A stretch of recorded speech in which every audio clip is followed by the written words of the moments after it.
Ready to go? Okay.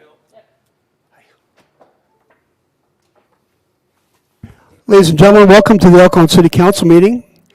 The meeting is called to order. I'd like to ask the city clerk to please call the roll. All council members are present. Thank you. Would you please stand for the Pledge of Allegiance and then remain standing for a brief moment of silence? Pledge allegiance to the flag of the United States of America and to the republic for which it stands, one nation, under God, indivisible, with liberty and justice for all.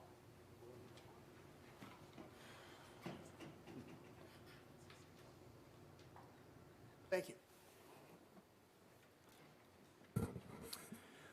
Before we get started, I'd like to acknowledge what's on everybody's mind these days, the assassination of Charlie Kirk. I know that we all have differing opinions, but I hope that we can all agree that murdering a young man for his religious, political, and ideas of free speech and protecting the Constitution, protecting America, is a bad thing. And I'd like to dedicate this meeting to his memory. The city clerk posted orders of adjournment of the September 9th, 2025 meeting and the agenda of the September 23rd, 2025 meeting in accordance with state law, city council, and housing authority policy. We have three proclamations on today's agenda. The first one is for German American Month. Mike Anderson, are you here? Please come up to the podium and we'll read the proclamation.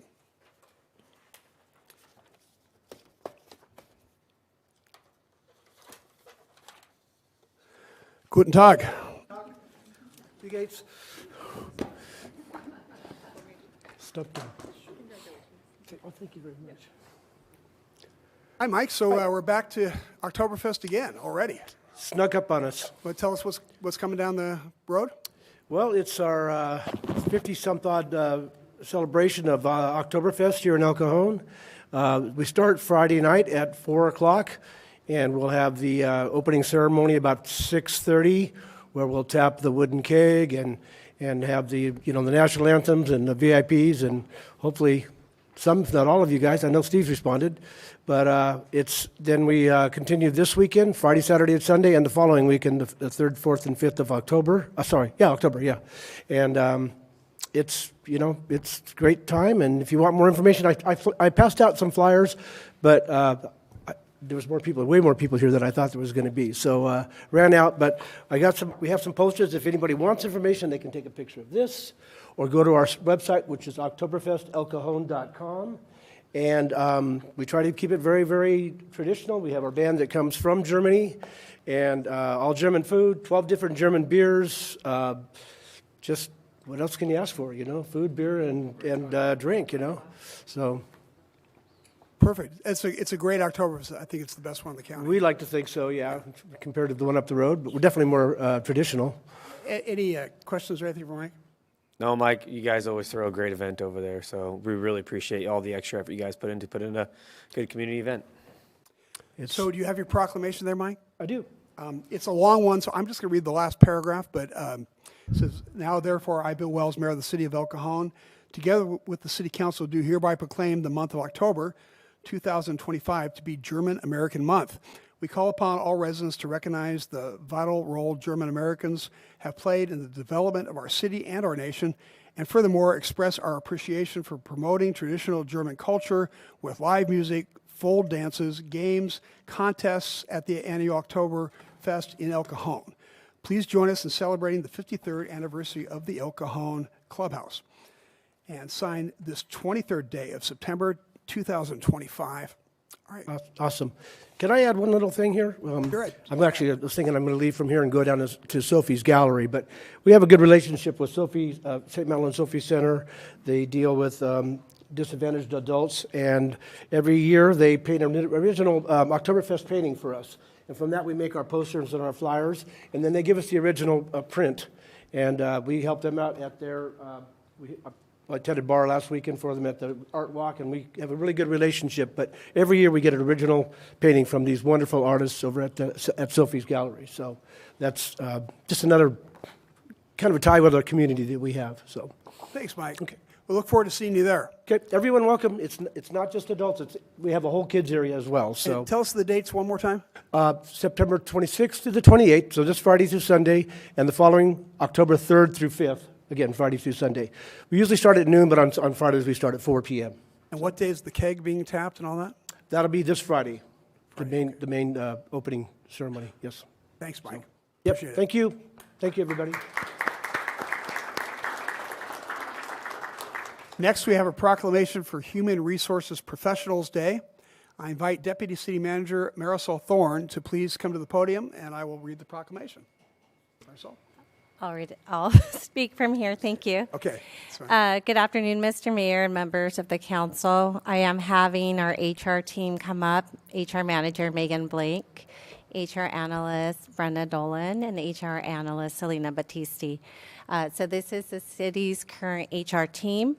I want to thank you for recognizing and celebrating our HR team.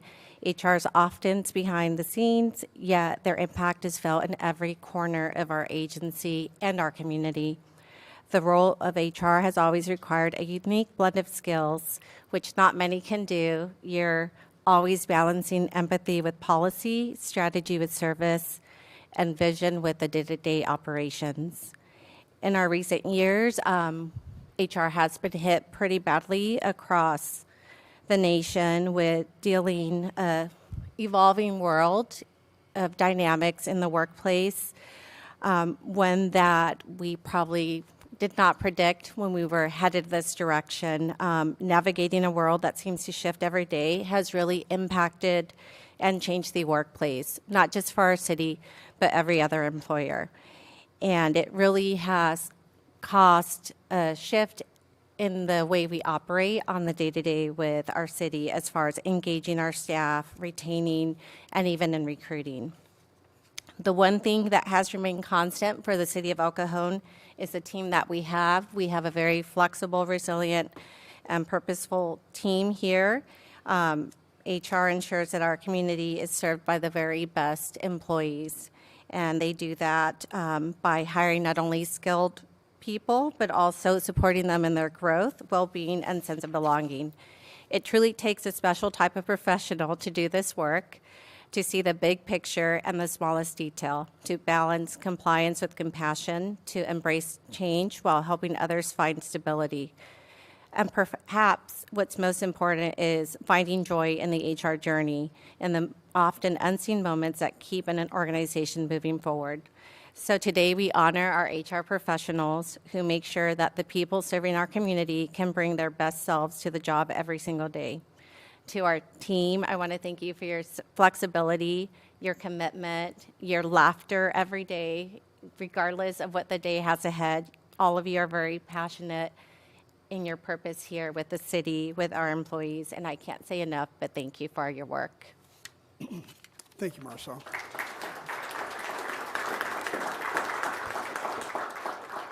Hi, Mr.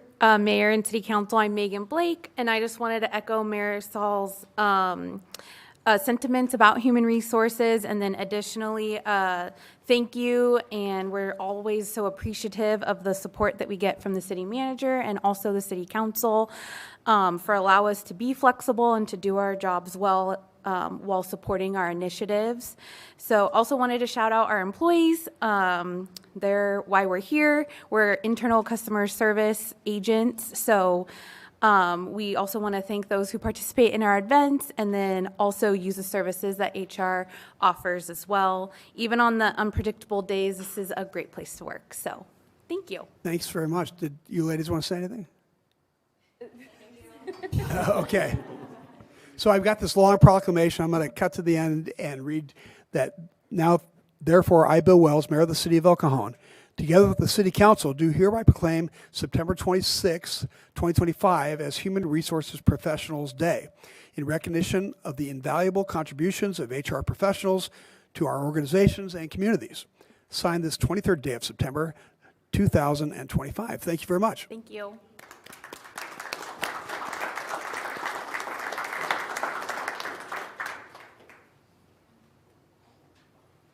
The last proclamation is for Fire Prevention Week, and Chief Coe, will you please come to the podium?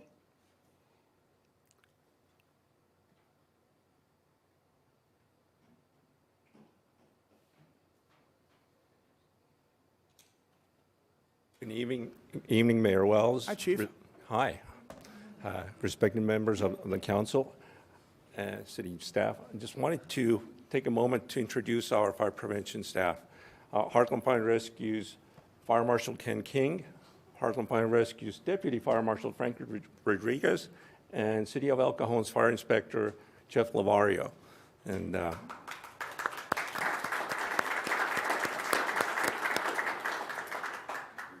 they are a small but mighty team.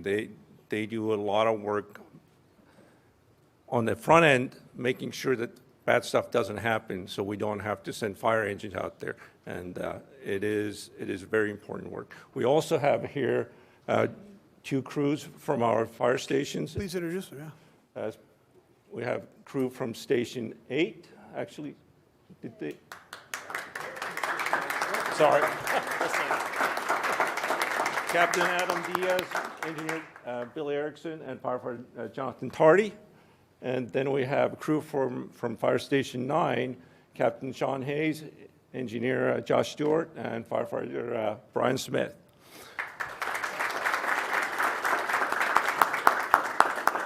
And I would like to turn it over to our Fire Marshal real quick for a couple words of wisdom as it relates to the Fire Prevention Week. Thank you, Chief. Good afternoon, Honorable Mayor, Mayor Pro Tem, City Council, City staff. Just in short, I want to say that it is our privilege and honor to serve as your fire prevention team. We take the job very serious.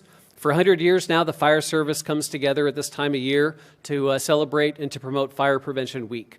This year, our message is lithium-ion battery safety. To summarize the proclamation so we don't have to read the whole thing, it's relatively quite simple. Buy listed devices, buy safe devices, charge responsibly. Don't charge under your pillow or on your bed. Amazingly enough, we have seen fire injuries from people charging with their lithium-ion battery-powered phone underneath their pillow.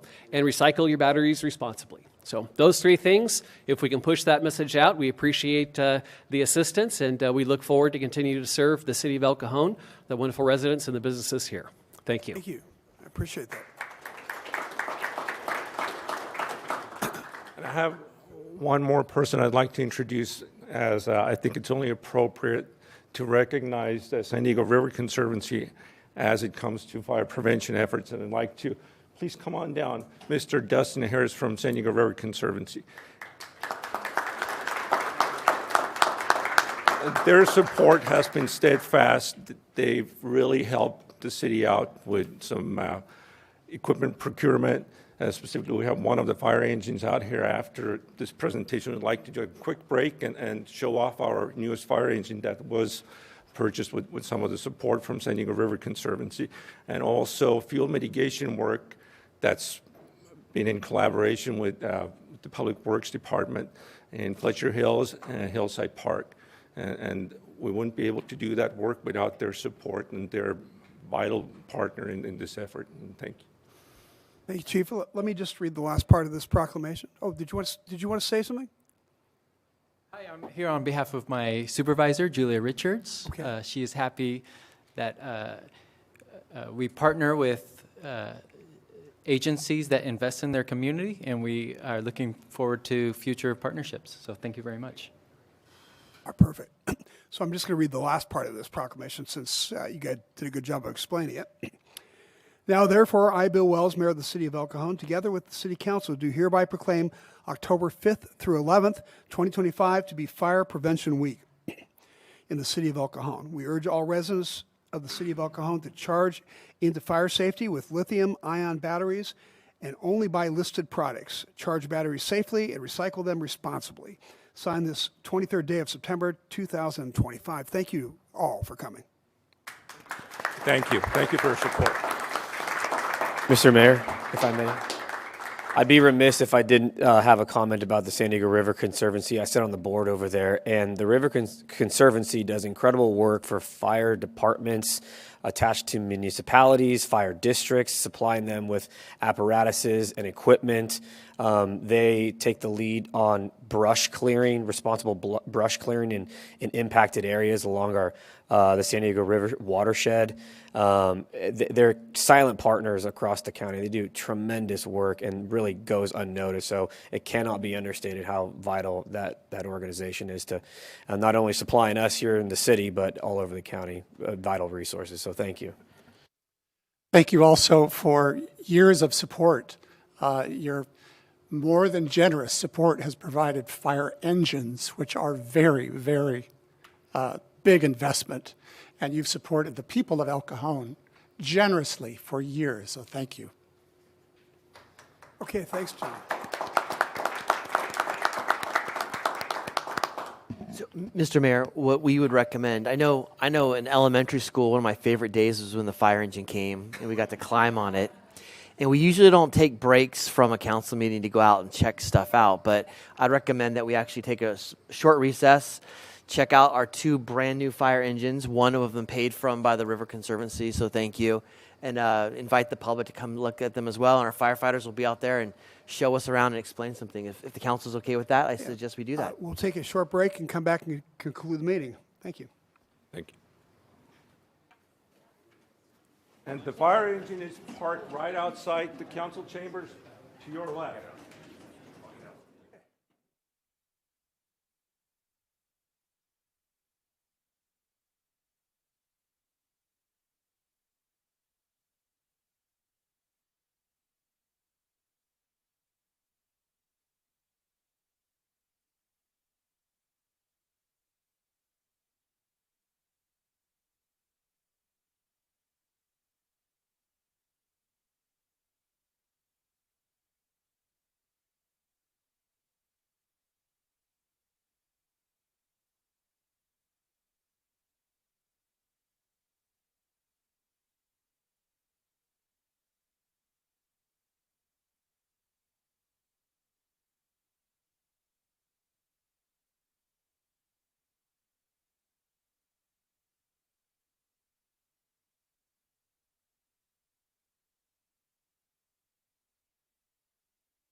Continue the meeting. I hope you had a good time looking at the fire truck.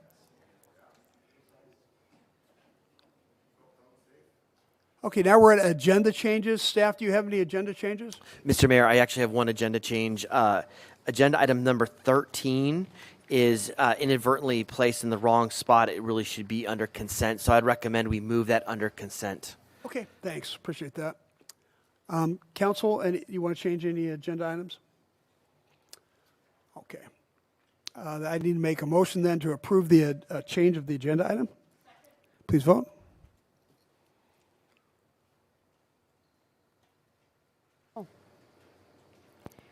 Motion carries by unanimous vote of those present. We're now at consent items. Consent items are routine matters enacted by one motion according to the recommendation listed below. With the concurrence of the City Council, a council member or person in attendance may request discussion of a consent item at this time. Council members, do you wish to pull any of the consent items? No? Staff, do you wish to pull any of the consent items? No, sir. Angela, do we have any speaker cards for consent items? Yes, sir, we do. We have one for number item 13, Okay. and that would be Chris Ford.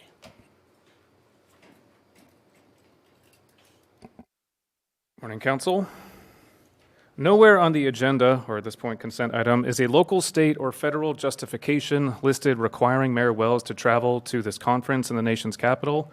If such a legal requirement exists, then it should be provided for the public to see. Otherwise, that means that this expense was purely extracurricular. The people of El Cajon should not be expected to reimburse any city officials' expenses unless mandated by statute or other government requirement. And before someone asks, no, it does not matter the political leaning of the nonprofit hosting this particular event. I don't care if the mayor's summit was left, right, or center. It is fiscally irresponsible for the city budget to handle this reimbursement when I'm sure Mayor Wells can't afford his own travel costs. Until about 9 months ago, I did not realize that I and others would need to watch this city council like a hawk. 3 of you are a dangerous and continual embarrassment. I would much rather be at home or spending quality time with my neighbors instead of taking time off work to keep tabs on what transpires here. However, until we have a city council that actually represents the working class people of El Cajon, I will continue to demand a better city government. Mayor Wells, if you want more information on the needs of the city and how to attract business, I suggest you speak to the people instead of wasting our money to fly to the East Coast.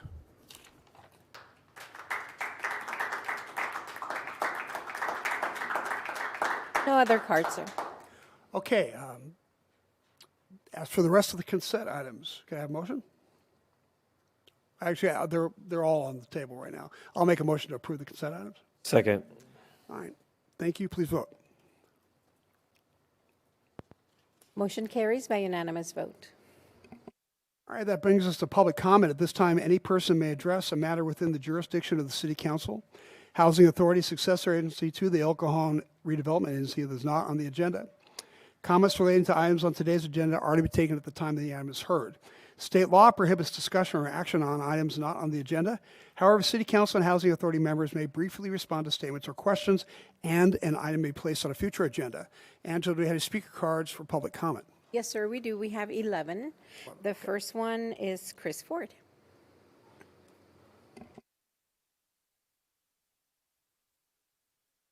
Bill Wells, as the mayor of El Cajon, you are required to abide by the Code of Ethics and Conduct for elected and appointed officials. You have violated that code, specifically page 2, paragraph 2, which reads, officials shall comply with the constitutions and the laws of the nation and the state of California and ordinances of the city of El Cajon in the performance of their public duties. By seeking to subvert and circumvent SB 54, you have violated that code of ethics. In addition, at the September 9th City Council session, you lied to the very first public commentator and to this chamber. You dismissively and erroneously stated SB 54 doesn't allow us to cooperate with ICE, even though we think we should. As previously proven by my public records request, our police can and do cooperate with federal authorities upon discovering outstanding warrants. But for extra credit, I will now list just some of the crimes under which SB 54 allows our police to cooperate with immigration authorities per Government Code Section 7282.5, Paragraph A, subparagraphs 1 through 3Z. Felonies and misdemeanors related to assault, battery, threats, sexual abuse and trafficking, child abuse, theft, felonious DUIs, obstruction of justice, bribery, fleeing prison, unlawful possession of a firearm, unlawful use of a firearm, possession of a deadly weapon, felonious drug dealing, vandalism, gang-related offenses, conspiracy, causing death or bodily harm, money laundering, torture, mayhem, elder abuse, hate crimes, stalking, etc.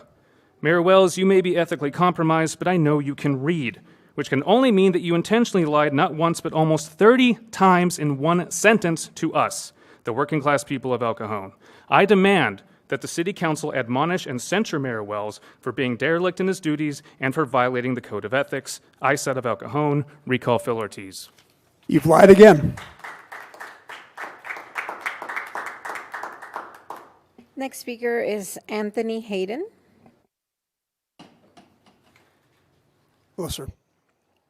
Hello, my name is Anthony Hayden, and I'm here to thank the mayor and two of the city council members for their vote to allow ICE agents to do their job here in El Cajon. Their job is to ensure the safety of the people here. It takes courage for all of you, the three of you, to follow the rule of law of the United States of America. And I want to thank you for your leadership, for what you've done. God bless all of you, and God bless the United States of America. Thank you.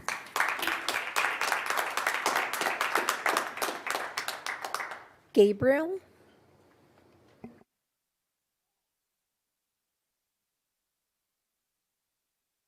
Hello, welcome. Hi, thank you. Good afternoon. How can you claim you're fighting crime when you're collaborating with criminals? I say that because El Cajon is collaborating with ICE. Look no further than Tom Holman, the border czar, and his corrupt dealings that have recently come to light. On September 24th, 2024, Tom Holman, Trump's border czar, was caught on FBI video accepting cash bribes from undercover agents. $50,000 in cash wrapped up in a Cava to-go bag, promising government contracts once Trump is reelected. This is literally the stuff of gangster movies.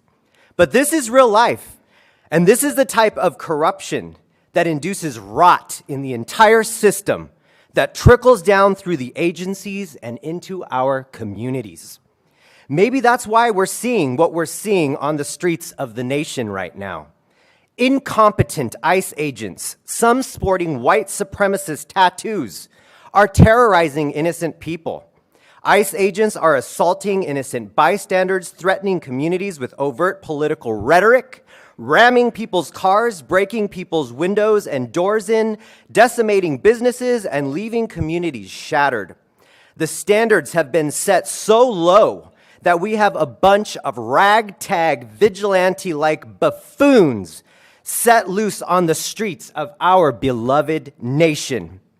Half of the time, they're arresting the wrong people. Many have zero criminal records at all. In fact, 80% of the detainees in the Otay Mesa Detention Center have zero criminal records.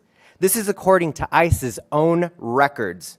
It's all very sloppy, but what would you expect from a person who is on video accepting cash bribes? Is this what you want to bring to our city?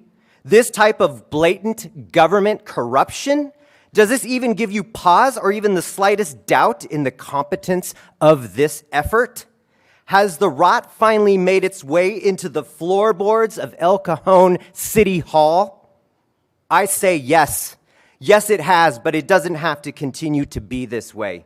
You can still make a change and honor our California values by protecting all people in El Cajon. Thank you.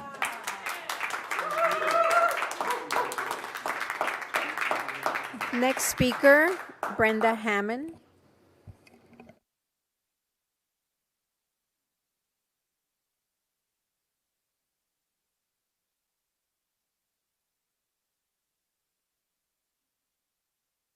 Hi, Brenda. Hi. For fun, I would like to share a quote that was handed to me last week. And before I read the quote, you need to know that it's not about the tragic shooting of Charlie Kirk. It's not about the talk show hosts or these groups. It was handed to me for me as a reminder and maybe truth. Be who you are. Say what you feel, because those who mind don't matter. And those who matter don't mind. Dr. Seuss. Having said that, I will once again say, here we go again. Every time there's a tragedy, whether it be a flood, a fire, or a shooting, we have these pop-up churches and these groups. And I've said it before, and it's true. The pop-up churches and groups, they pop up and they pray, P-R-E-Y. When the emergency or the tragedy is over, they slip away with pockets of money. Oh, and I won't leave anything behind. And then I have a suggestion for whoever's in charge, Graham, of the police department. Maybe for some people you can have one of these made. It's a stress ball from the sheriff's department. Maybe you can make some El Cajon PD ones, and then when people get mad at them, they can squeeze it. Thank you. Next speaker, Mary Davis.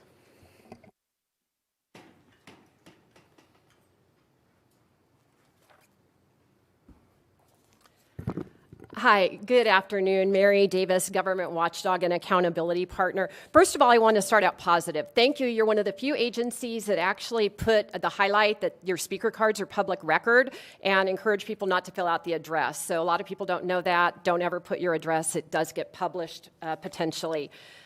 Next, for the man who objected to your city travel for your mayor-related duties, I would actually encourage you also to watchdog at Cajon Valley, because the superintendent there has spent over $1 million, and that was a few years ago. I'm sure it's gone up behind that. $1 million of our hard-earned taxpayer money has gone to travel and conferences around the world, including China. So let's start doing some government stewardship there for Cajon Valley. Next, I would like to say I'm really here about free speech, and that is my core issue. Somehow we've gone from 2 generations ago storming the beaches of Normandy, the greatest generation at 17 years old, storming the beaches, to now people that are cowering in safe spaces to shield themselves from words and ideas that they don't like. And I'm here to tell you these tropes of silence is violence. No, that is not correct. Let's get grounded in reality. Violence is violence, and words are something that we should be open to. There's a big reason why I am not on Blue Sky, nor am I on Truth Social. And the reason is I do not want to surround myself with an echo chamber. I want to be challenged. I want to grow and develop as a person. I don't want to be in an echo chamber on either side. The donkey and an elephant are a distraction to keep us polarized against each other, we the people. So I'm saying, let's get our news on a spectrum, put our devices down, start talking to each other, having a coffee, having a lunch. I suggest shop local at a local coffee shop in El Cajon. We could get together and do that.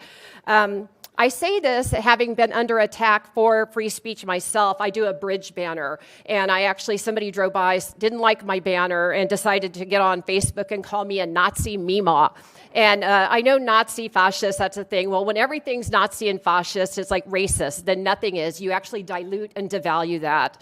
Lastly, for ICE, I do want to say that for people that are not wanting ICE in our neighborhoods, I always ask the question, then where do you want enforcement to happen?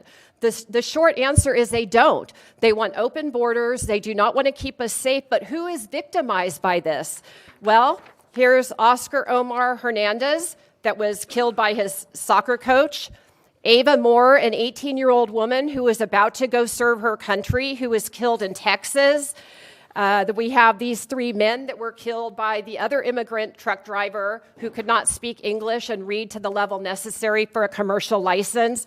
And lastly, I do leave you with these 3 girls that were killed in a sanctuary state by their father, who should have been deported, in a church. We need enforcement. Thank you very much. Thank you, Mary. I appreciate that.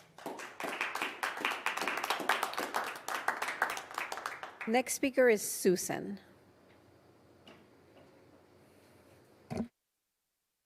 Good afternoon, Mayor Wells, council members, and community members. My name is Susan, and I want to share my support for Council Member Phil Ortiz and the way he represents El Cajon.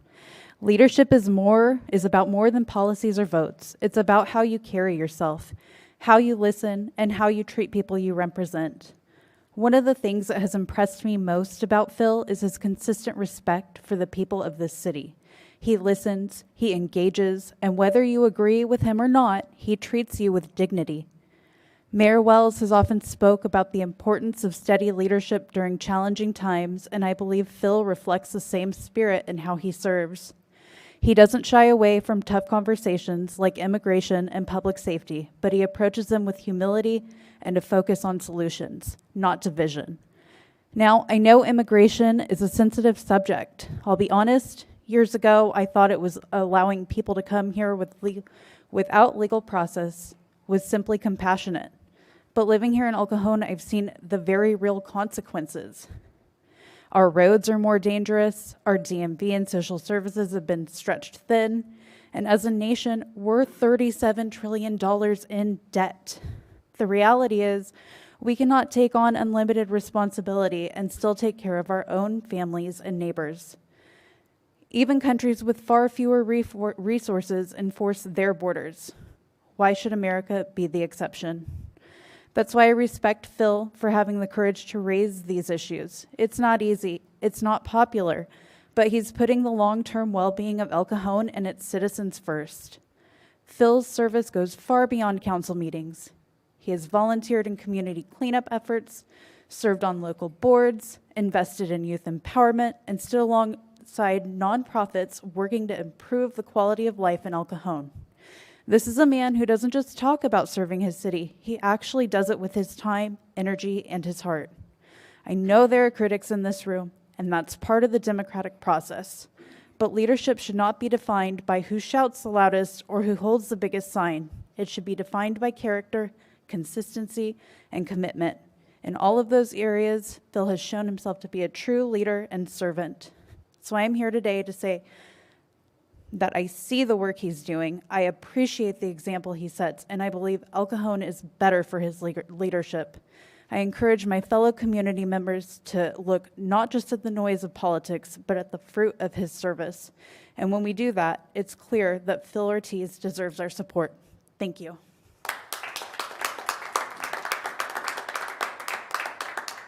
Next speaker, Carlos Perez.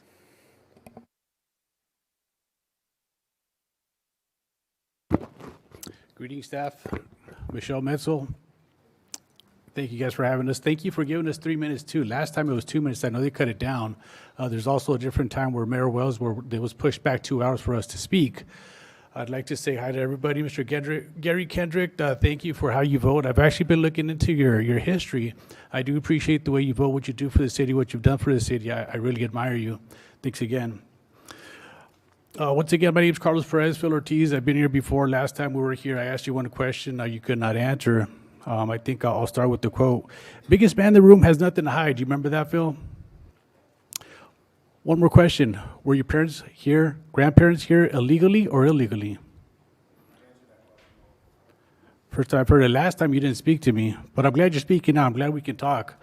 Our group had a meeting with you. Unfortunately, that meeting went nowhere. You just doubled down on what you did. So I thought I'd bring more questions to you. Have you ever had any personal experience with unemployment? Have you had any personal experience with homelessness? Wow, we should talk more. Foreclosure, how about your family? Has your family been to the Parks, Recreation Center, schools here in El Cajon District 4? Good. One more question for you here. So let me see. So this is a public comment here. You got into this position not by being voted in, but by being selected out of 20 people. Is that correct? Good. I got a quick question for Mayor Wells. Behind you, there's a door that says, "In God We Trust." We cannot see that now. Did you guys know that Jesus was an immigrant? Happen to love thy neighbor. While conducting research here, I was looking into Dominionism. Dominionism is a group of conservative Christian political ideologies that says Christians should control governments, laws, and cultures. Do your research. I do invite everybody to do their research here. I want to say one more quote here before I do take off here. There was a question that was asked by Mr. Gary Kendrick here. That quote said, "I'd like to share, it is my understanding the El Cajon Police is now working with ICE. Is that correct?" City Attorney Morgan Foley, who is not here today, answered that is correct.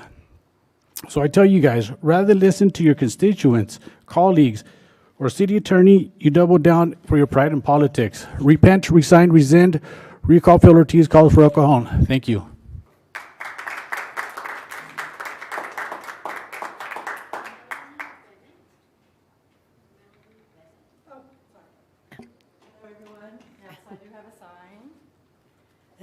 It's from last time, sorry.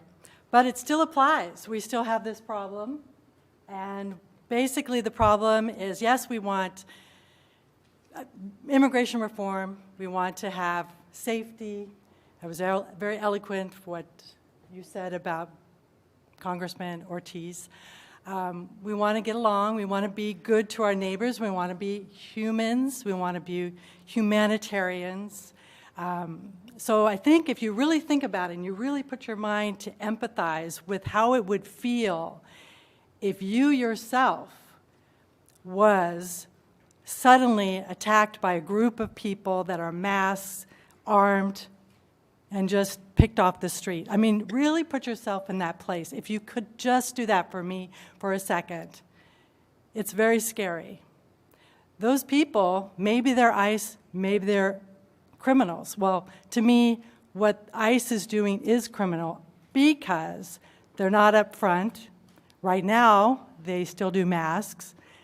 They still have unmarked vehicles. Does that sound good? Does that sound like something you would want to get into? Who here would want to get into an unmarked vehicle? How scary. How scary. And so I think what the problem is, people really don't think that's going to happen to them. But a lot of people do. I've been talking to El Cajon business groups, El Cajon businesses, groups, and also just citizens, and they're scared. They're really scared. They're scared to go out. They're scared to talk to you. And you know that. You've been hearing this since February. We're not going to stop until you rescind or repeal the resolution, because that resolution says to us, it's speaking to us really loudly. It's telling us that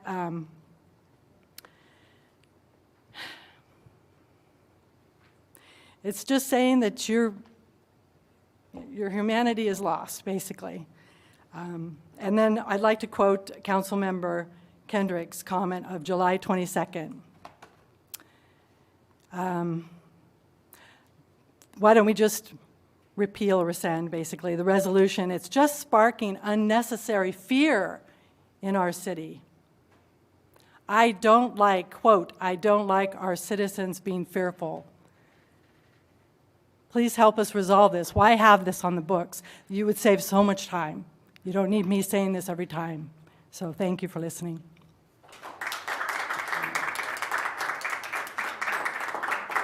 We have 3 more speakers, sir. Next one is Steve Gross.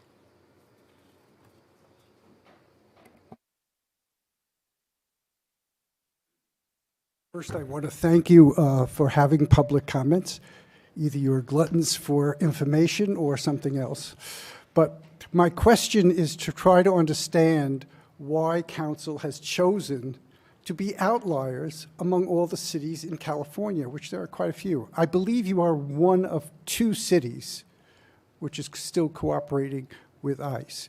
And my understanding is, and please correct me if my data is wrong, about 1/3 of your citizens are Spanish. And if any of your citizens have skin color other than white, they are threatened by ICE. And when a person is threatened, as the last speaker pointed out, it is very frightening. And I would doubt that they're going to want to cooperate with your police department. I doubt that they'd want to cooperate with any city official. And I don't know why you would want to have this animus towards the city and its officials. It just doesn't make sense to me. So I know you're bright people. I know that you have thought about this, and maybe you could help me out. What are the reasons, what are the benefits to El Cajon to having a part of your population basically against the city of El Cajon? Why would you want to do that? What do you see as the benefits? And I'm sure you must see great benefits to allowing ICE to cooperate. So thank you for listening, and I hope you have great answers.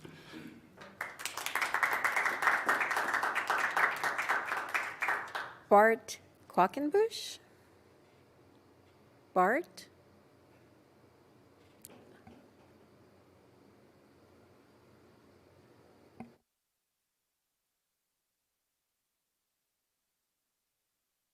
Good afternoon. Forgive me, I haven't spoken to an audience in decades. There's a problem in El Cajon that I deal with on a daily basis. On the airport, the west boundary is Kenny Street, and frequently there are large trucks blocking vision of seeing the traffic that's oncoming. Leaving the airport gate, I have to pull out significantly into the narrow street, and sometimes it's very close. And I'm afraid that traffic is pretty fast on that street, and I have to be very, very careful. Well, this has been going on for a long time. I've reported this to the police many times over the years, recently 4 or 5 times, but the problem remains. It seems that it would help if there was a sign up prohibiting large trucks from parking close to the gate, at least sufficiently so we could see oncoming traffic. That's all I have to say. Thank you. Well, that's a reasonable request. Would you please leave your phone number with our city clerk, and somebody from our office will look into this and get back to you, and we'll try to fix the situation.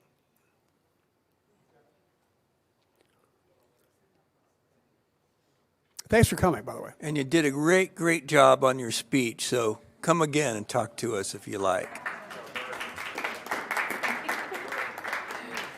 Last speaker is Carlos Gutierrez.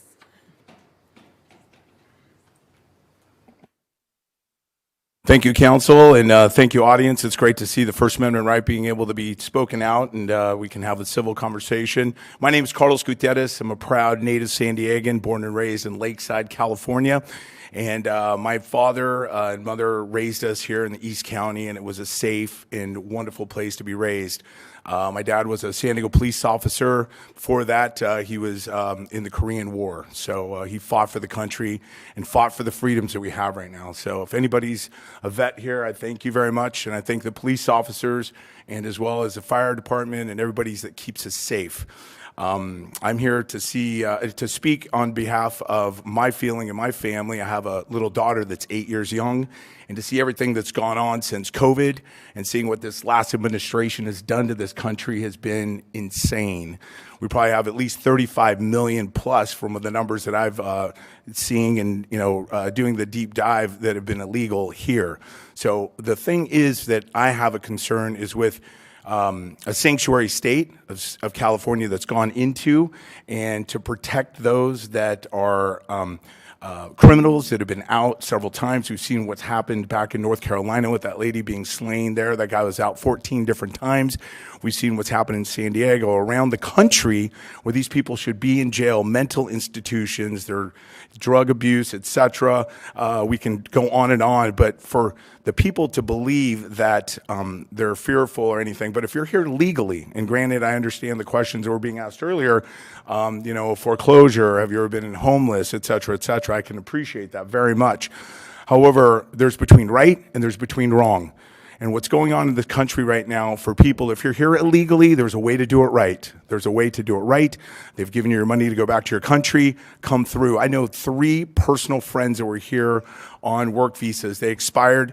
They wanted to be in this country, so they went back to do it right, to Turkey, to Mexico, and Europe. So there's a right way and a wrong way. And I understand that people have fear in their lives, etc., of ICE, but if ICE works with the police officers. They don't have to go into the streets and start grabbing these people. They can work with the police department and as well as in the jails, from what I understand, to be able to do it without having to go into restaurants and grabbing these people on the street.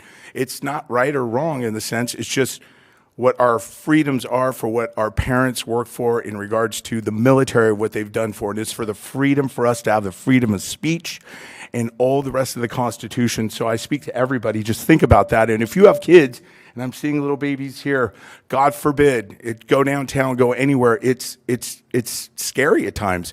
So we have to really think about our next generation and what's going on and the safety of our communities, because without a safe community, we're all going to be in trouble.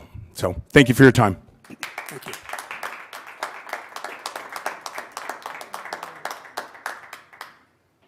Mr. Mayor, may I comment briefly? Yeah, sure. Mr. Carlos, and to the gentleman there, if you want to leave your information, I'm more than happy to sit down with you and have a conversation with you about my feelings about this topic that you spoke on, about anything. I've always extended that invitation. I sat down with the people trying to recall me that had issues with the way I voted, and I did my best to explain myself to them. I don't know any elected official that would actively sit down during a recall and talk with the people that are trying to recall them. So to characterize my meeting with them as pointless or disingenuous, I think is wrong.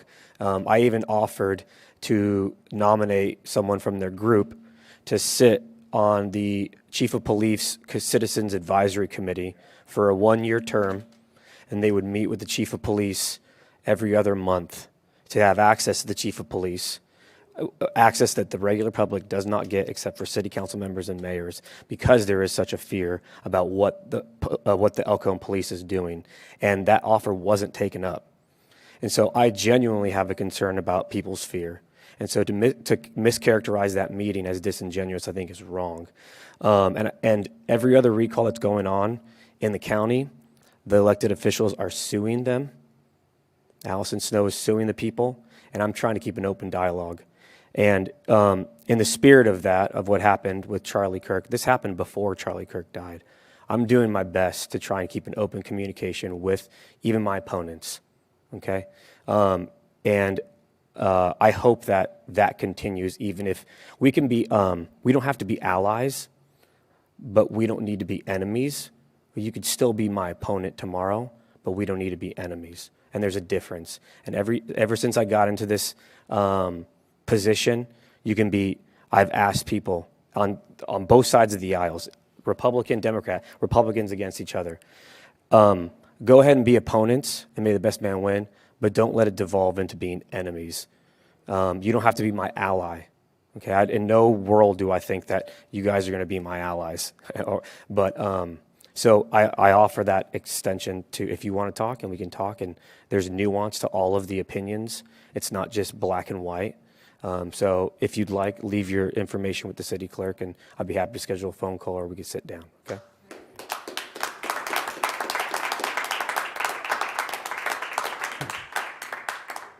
Anybody else?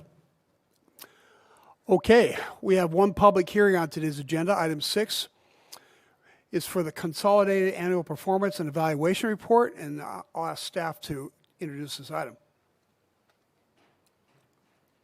And let me just interrupt.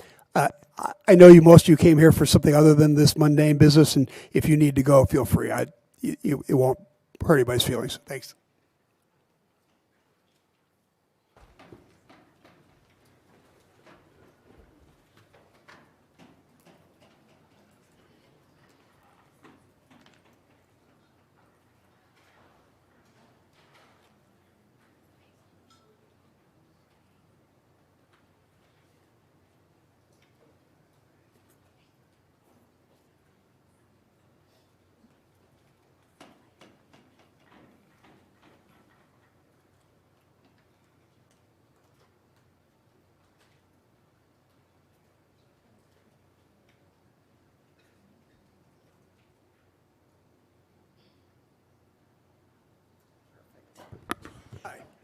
Hello.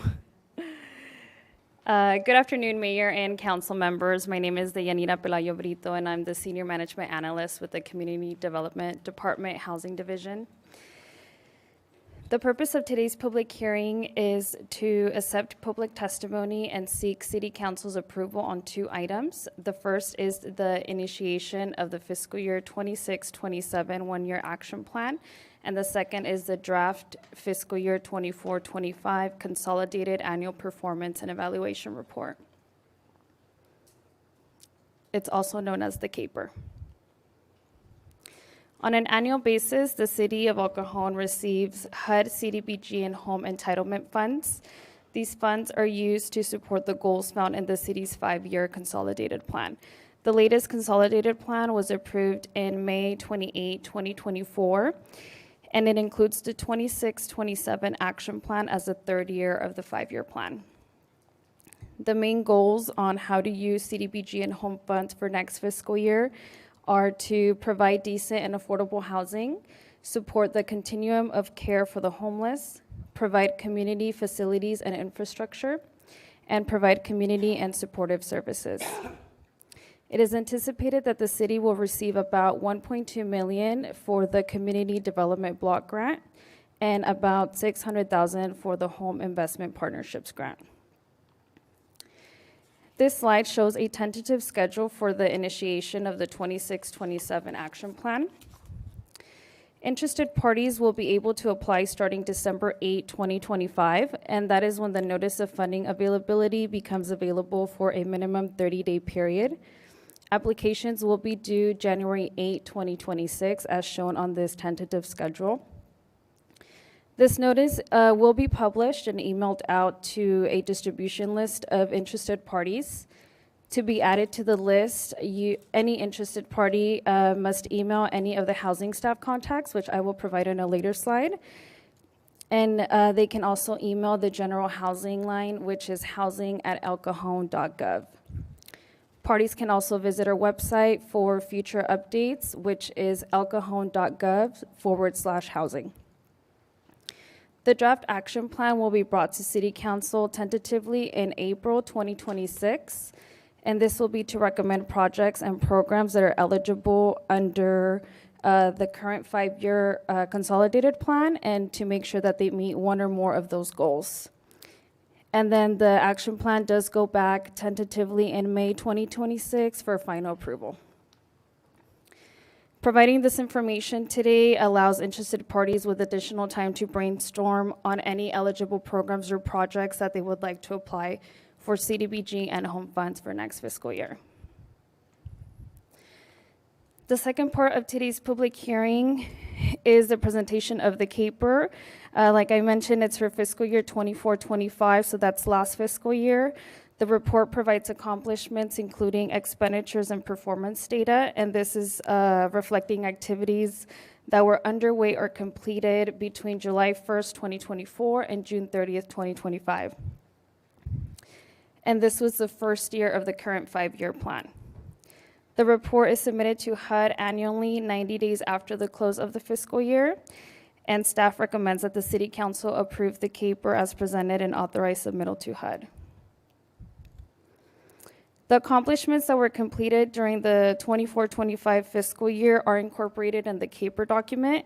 The CAPER, or the draft CAPER document, is attachment 1 of the agenda report. Highlights include public services, fair housing, housing programs, and capital improvement projects. Here are the Housing Division staff contacts. As I mentioned, an email can be sent to either of these to be signed up for the distribution list or at housing@elcajon.gov, and also for any housing-related questions. Staff recommends that City Council approve the recommendations as outlined in the staff report. That concludes my presentation, and I'm available to answer any questions or comments. Thank you. Thanks very much. Appreciate that. Any questions? Who wants to start? Steve, go ahead. Connie, thank you for the information and a concise report. In the staff report, it said that a total of $3.5 million in CDBG funds was available, but we spent $1.6 million. Is there a reason why is the other $1.9 million spoken for but not expended, or what can you tell us? Yes, so all those funds were allocated, but depending on the type of project, it could take a little bit longer. So a lot of the funds are allocated to our housing rehab. So we have a few that were underway, or we have capital improvement projects that were also underway but not fully completed, but should be completed in the current fiscal year. And is that the same with the home funds? A total of 5.6 million was made available, and just 300,000 was expended. Is that because it's been allocated but not spent yet, or not allocated?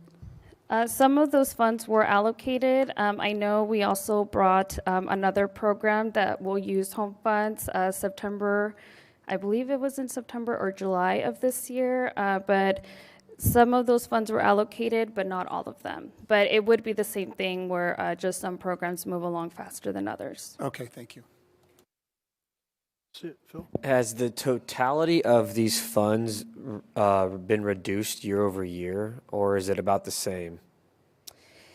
For fiscal year 25-26, which is current year, it was slightly reduced. Okay. But it usually stays about the same. Okay, all right, thank you. Anybody else have questions? Okay, thanks very much. I appreciate it. Thank you. The public hearing is now open. Angela, do we have any speaker cards? No speaker card, sir. All right, then I'll make a motion to close the public hearing. Second. Please vote. Motion carries by unanimous vote. Any further discussion, or would somebody like to make a motion? Do all these have to be separate motions?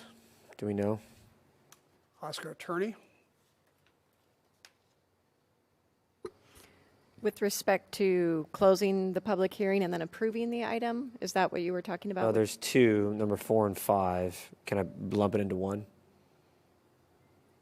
I believe unless staff has a concern from a specific requirement that I'm unaware of, you should be able to approve both of those items, 4 and 5, in one motion. Thank you. Like to make a motion approving items 4 and 5 as outlined in the staff report. Please vote. Motion carries by unanimous vote. Next item, 8 is a small business incubator update. Staff will tell us about this.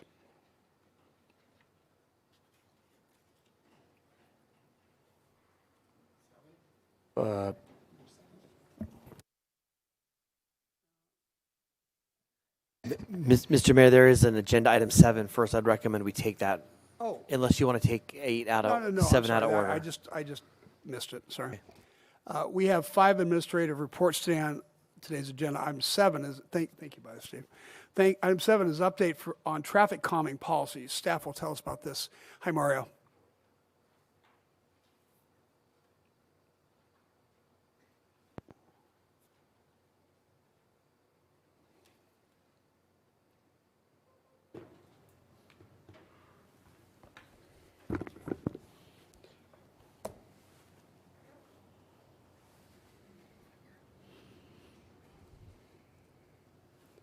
Oops. I always forget. Thank you. All right, good afternoon, Mayor, council members. My name is Mario Sanchez. I'm the city engineer in the Engineering Services Department. Yeah, I'm here to discuss the traffic calming policy update and analysis of alternate speed control devices on residential streets in the city of El Cajon. The current traffic calming policy was last revised in 2001, and various alternative measures to help reduce speeding on residential streets were implemented. I did a tally, and there's 6 streets that have asphalt speed humps in the city. Most of them are been in place for over 20 years. And the last recall was on Lincoln, and I think that was installed in 2009. So as a result of increased resident requests regarding speeding, staff reviewed the internal policy and identified a need to expand on available tools and seek formal adoption of this updated policy. Also, a pilot program to identify a handful of streets for the installation and use of speed cushions made out of recycled rubber will be discussed for recommendation.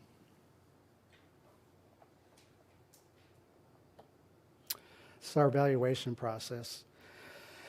Pretty much consists of 10 evaluation characteristics to classify results into 3 separate categories.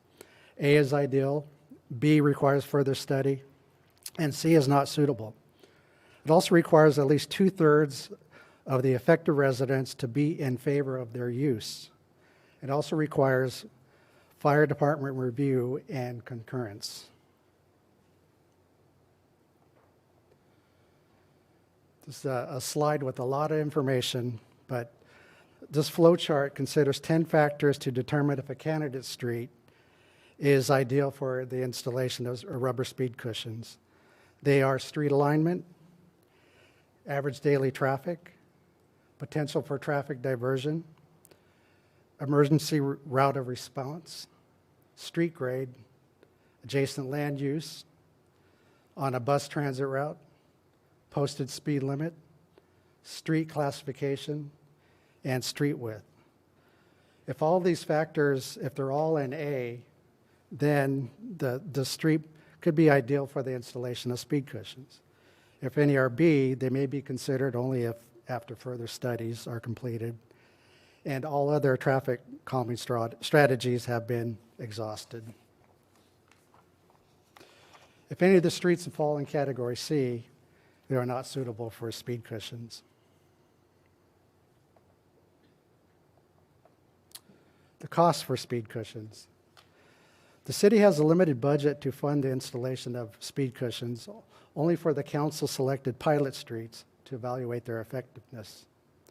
For all future permanent installations following the pilot phase, the cost of the installation shall be borne by the benefiting property owners. Requests will be considered when property owners, representing at least 2/3 or 67% of fronting properties, acknowledge their willingness to pay for their installation.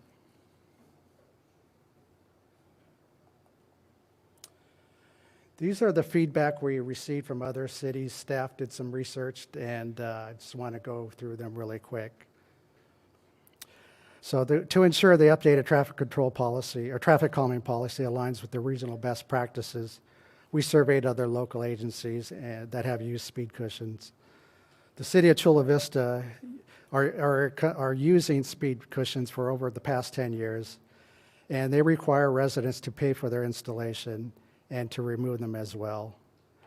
Del Mar uses asphalt speed cushions, and La Mesa is considering using speed cushions as part of their traffic control program. San Diego, many years, has been using asphalt speed cushions, as well as San Marcos, and Vista has used rubber cushions in the past, but it converted them all to asphalt.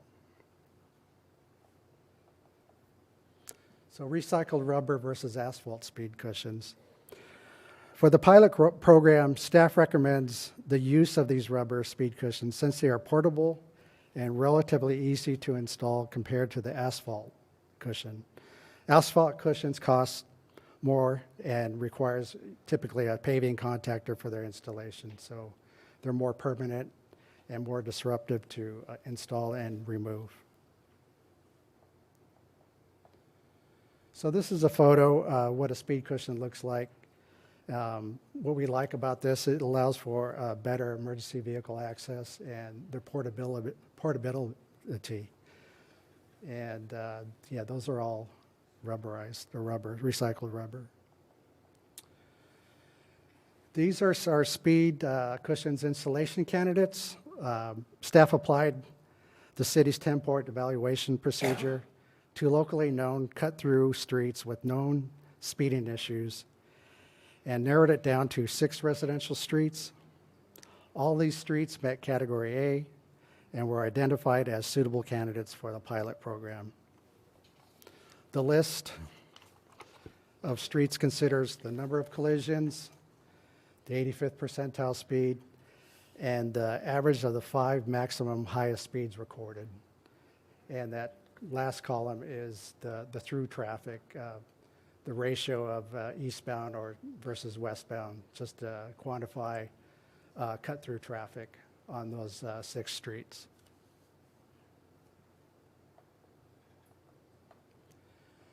This slide just additionally shows the data that we collected for the study, and all of these streets are either in category A or B.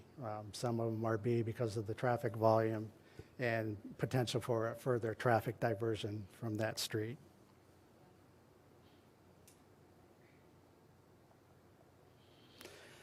And this slide shows the potential cost.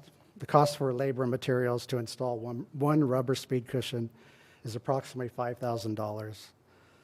The slide also identifies the length of the streets and the approximate number of speed cushions and the cost per street. So if you total all those streets up, it's over $155,000. In the next 5 slides, I'm just going to show the particular streets and just show what the recorded 85th percentile and the traffic volume is, average daily traffic, two-way traffic. And then this is the first street. It's Naranka between North 2nd Street and North 3rd Street. 2nd Street is Sandalwood. That's between Valentine and Applewood.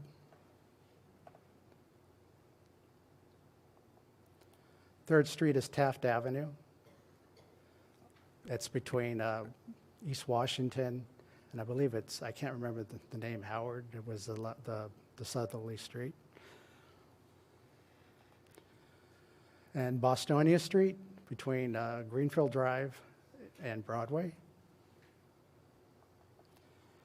And the last street is Graves Avenue between Broadway and Lloyd Street.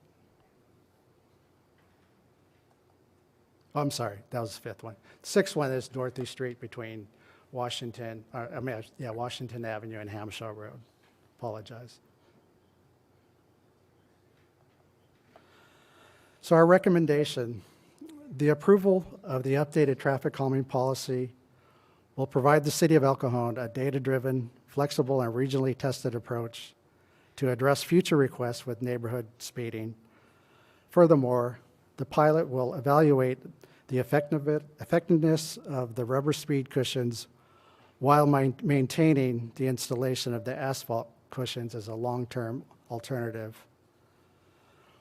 The city has funding in this fiscal year for at least a couple of streets in this pilot project. Staff recommends that 2 streets be advanced as a pilot project to evaluate community response, feedback, effectiveness, and costs. Once these 2 streets are selected by City Council, staff will secure the support from residents. If there's no support from residents, then staff will return with an alternate recommendation. With that, I'll open it up to questions. Thanks, Mario. Appreciate that. Any questions for Mario? Michelle?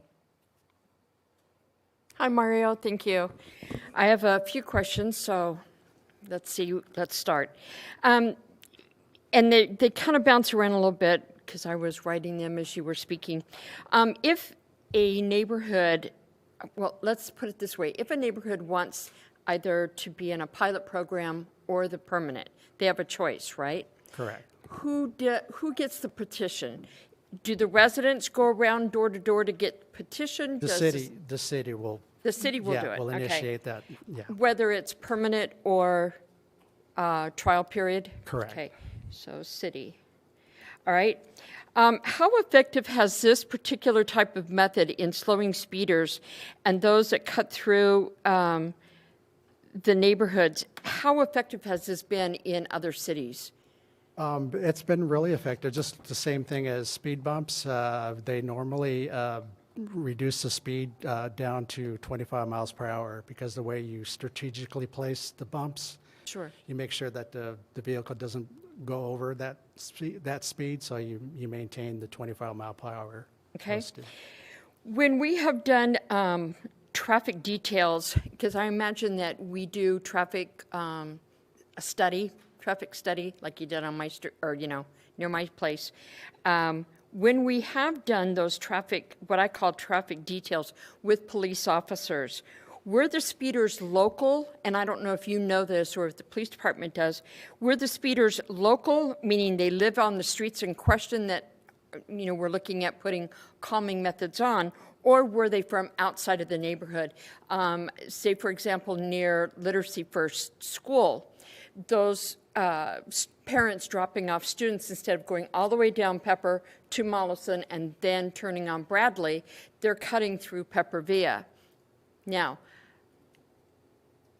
those would be outside of that neighborhood, whereas the residents that live on that street, the 50 houses or whatever, I don't know how many there are, would be local. Do you know if they've caught speeders, not in that area, but in these other areas, did they catch speeders? Did they find out, were they locals or were they from outside of the neighborhood? That I would have to defer to the police department on that type of data, but just in general, the speeding, or if it's like on a cul-de-sac or whatever, it's attributed to the local residents that live there. But there's always a potential for cut through. Sure. As we identified, and I can't quantify it without doing, license plate surveys. No, I understand. I was just kind of curious if you had any. And then my last question is, how many in the cities that you did like a survey of, how many of those cities went permanent from, say, a temporary, which I know lasts 10 years, but how many of them actually went to permanent? As far as I know, they're all permanent. They're all permanent, okay. And then just to quantify, last question, I'm sorry, guys. Last question, just to make sure that if they want to do permanent, the property owners are the ones that have to pay for the installation to make them permanent. Beyond the pilot program. Beyond the pilot program. So say in 8 years, we put them in here. After 8 years, they go, yeah, we want these. We want them.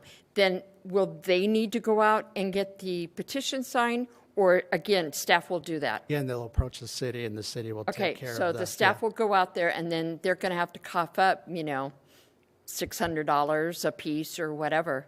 Okay, thank you. That's all I had. Anybody else? Steve, go ahead. Thank you, Mario. A couple questions. Are these things tried after you try other things, like putting stop signs in mid-block or something? Yes, this is the ultimate traffic control measure or traffic calming measure. Yeah, we look at just striping, speeding enforcement, always stops and so forth. If those continue that don't work, then the ultimate would be speed bumps or speed so this is the last stop, not the This is next last stop. resort. Sounds yes. good. Would this project be eligible for CDBG money if they're in eligible census tract areas? Probably not. That's HUD funds, so I would have to defer to the HUD experts. So I would like an answer to that follow-up, if you would, please. We'll get you an answer. I feel like it probably wouldn't, because speeding, I don't think, is one of the federal guidelines for things that they're trying to accomplish. But we'll verify that. That's fine. If streetlights are eligible for CDBG money, for safety, it seems like these would be, but we'll wait to see what they say. Yeah, because ADA ramps are eligible, street lights, but this may be different. Sounds good. You've gone through all the streets and you found 6. Part of me is thinking, from a resident point of view, geez, why should we have to pay for these things? We're not causing the problem. This is just a city problem. I'm kind of the opinion, if there's only 6 streets that you've evaluated out of all the streets, and you've only found 6 that are truly cut-throughs, and it would cost $150, I think over time the city should bear that cost, not the individual homeowners.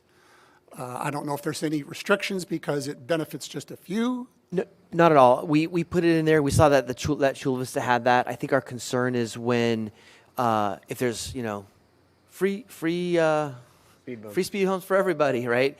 Our concern would be some people would say we want them, and then they realize, oh my gosh, this is not what we really want, and now we're paying it back and forth. This is something I think the council could modify clearly. I think what I would recommend is, rather than making a decision on this today, because we're going to do this pilot program first, I'd actually recommend you sort of strike it out to revisit at some point when you come back at a future date, and maybe adopt the formal policy after we get some data on the pilot program. So that would be my recommendation. staff could, or the council could also consider the city would pick up 75% and the residents pick up 25%, or the city pick up the full freight depending on the funding source. So I think there's a couple options you could consider, but it may be premature to talk about that today unless the council is ready to have that conversation. No, there are many options. I'm just saying, I didn't hear anybody say the city should consider paying for it, and I wanted to throw that out there. I think you have a 10-point system that would prevent anybody from just saying, I want Hacienda Drive to have these things. And you could say, Hacienda Drive doesn't qualify based on the 10-point system. So we do have a control over some of these outcomes with the criteria that you're proposing, which I think is very fair and thorough and good. And I think as a result, you've identified 6. I think eventually we kind of end up there and see how it goes. But I'm for picking 2 of these in the pilot program. Bill? Thank you, Mario. Councilmember Goebel and I brought this, and I think other than homelessness, this has got to be one of the biggest resident complaints that we hear about, people cutting through streets, through residential. And I wanted to maybe expand on that conversation about residents paying. A lot of these areas that we've heard from residents are not the affluent areas. They're on the valley floor. It's a lot of apartments. If we could go to the map, and so I would have big concerns of putting that on homeowners and apartment complex owners. I just don't. I see that being a big barrier, and so whether it's a percentage or maybe we just come up with a program where it's like we do 2 per year, and you're on the list. But a lot of these areas that I'm seeing and that I walk, they're just not rich people, and I don't know that they can shell out $600 a piece or whatever the cost is going to be. So we need to be sensitive to that. And I would submit that, I know staff recommended 2. It seems like this stretches across a handful of our districts. Mine, I think, Steve, you're represented even more than most, and Michelle's as well. I would submit that we do 3 and we pull money out of the general fund reserve. This is something that, like I said, we hear residents all the time talking about this, and this is something that is a priority for them. Based off of safety and security. I mean, they've even came and brought us home Ring doorbell video of the one car that careened off the road into a driveway and hit a couple of cars. And I know that we have the accidents here. That was on Taft. Yep, that's right. I know we have collisions every 5 years, but those are reported collisions. Some people don't report the collisions. And so those aren't going to be included. So if I think maybe 1 per district, I think would be appropriate. I don't know. Gary, do you know of any of yours that are listed on those 6 in your district? No, none of them are my district. Okay. In the spirit of working together, maybe 1 per district might work for the 3 that have been listed instead of doing 2. I would submit we pull some money out of the general fund reserve and get this done for the residents. Gary? Well, I share the same concern about the cost that could make it prohibitive for someone trying to slow down the traffic on their street. I think that's traditionally been a city mission to keep the public safe. I mean, that's the primary mission of local government, is to protect their citizens. So I would like to see some sort of cost sharing, or I think if people had to spend the money themselves right up front, there are a lot of people that just getting by, and a $600 charge would be prohibitive. I mean, they either have to buy milk or for the kids, or get, have a safe street. That's a pretty tough decision to make. I live on the very first street in El Cajon that had speed humps. And that was, gosh, I think 30 years ago, before I was on the council. And they're very effective, although there's a hump right in front of my house when a car goes by.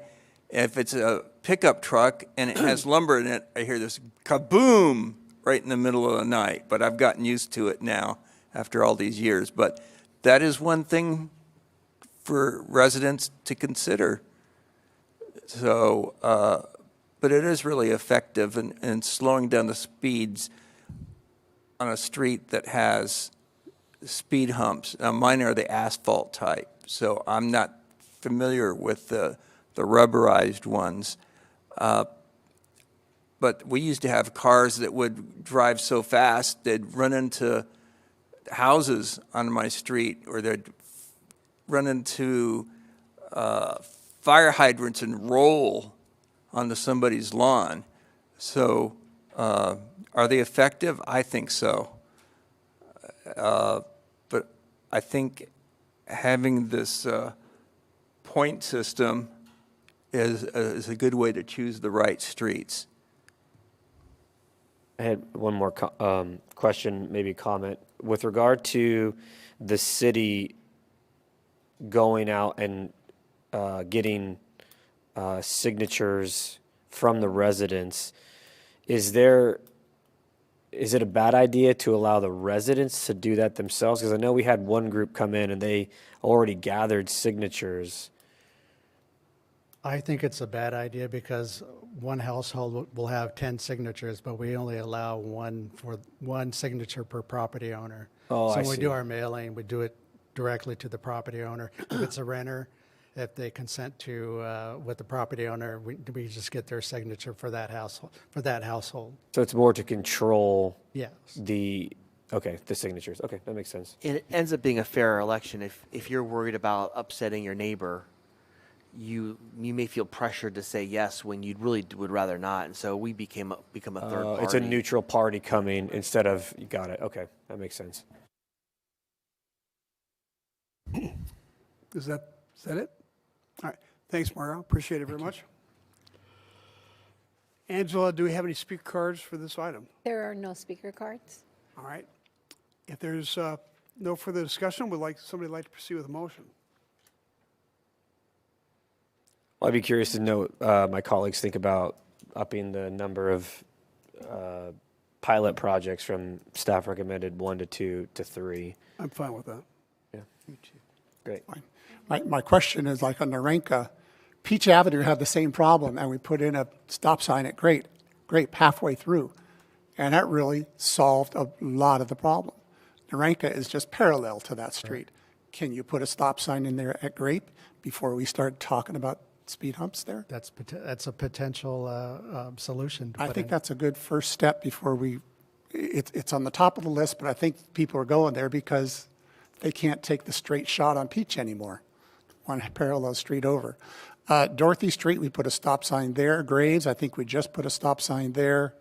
Bostonia, I know we put a stop sign there. Sandalwood, I guess I'll leave it to staff to say, well, we can put stop signs before we put speed humps. I believe it's we less put intrusive. A stop sign at Applewood. In You do Sandalwood. have one there? We do have one. Okay. So I think Sandalwood would be a good candidate. I'll raise my hand for Sandalwood.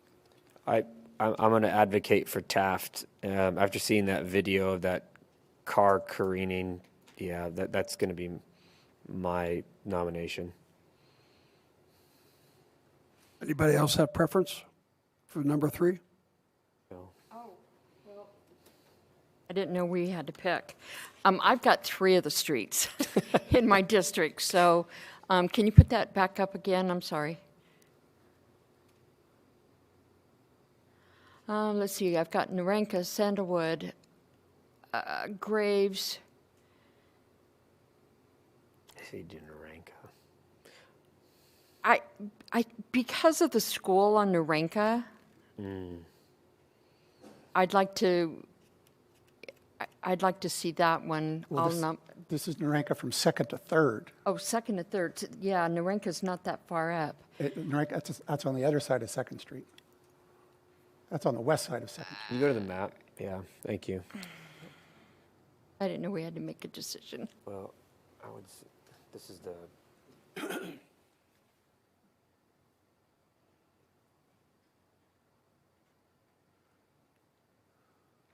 Let's how about Graves? Is everybody okay with Graves? Yeah, well, Graves. Great.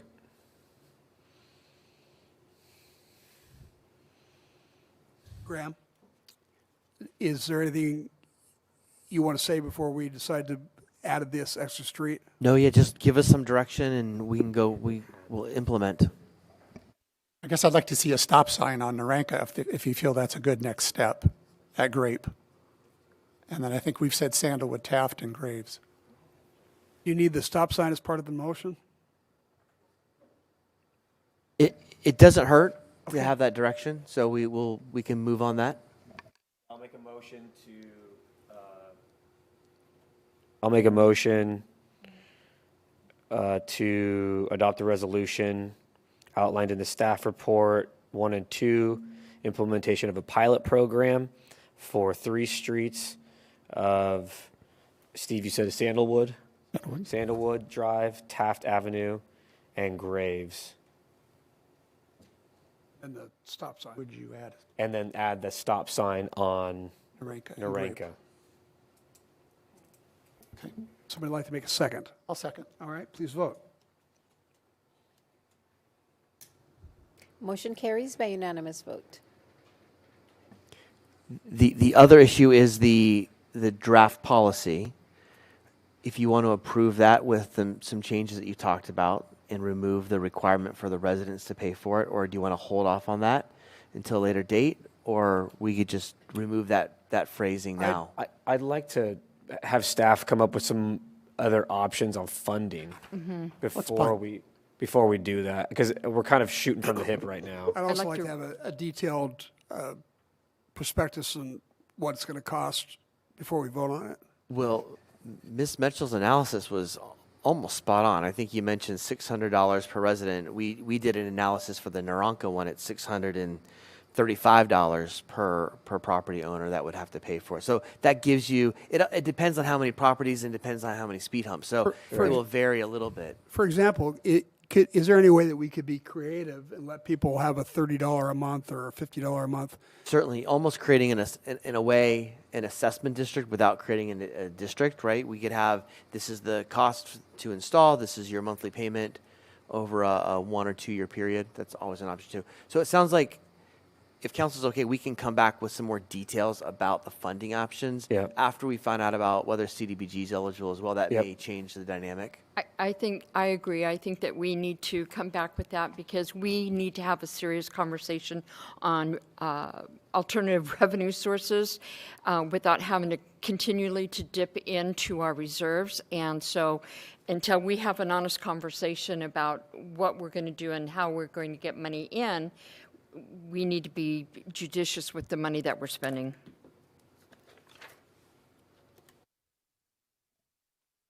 Okay, all your questions answered. Need anything else? Thank you, council. Thanks. Thank you, Mario. I appreciate it. Now we're at the small business incubator update, and staff will tell us about this.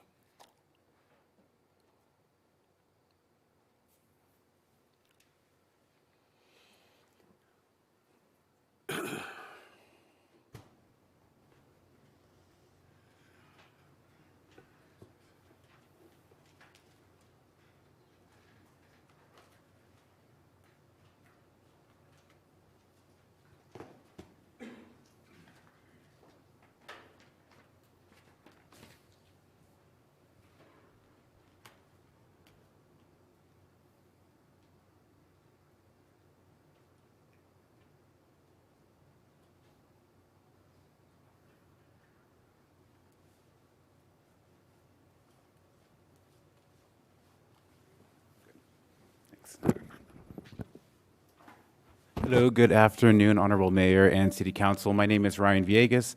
I'm a Senior Management Analyst in the City Manager's Office, and today I'll be providing an update on the Small Business Incubator. I'll actually be providing just a brief background on it and a little bit of background on the agreement, and then I'll actually be handing it over to some members of the Chaldean Community Council who are here to provide some insight into the program over there.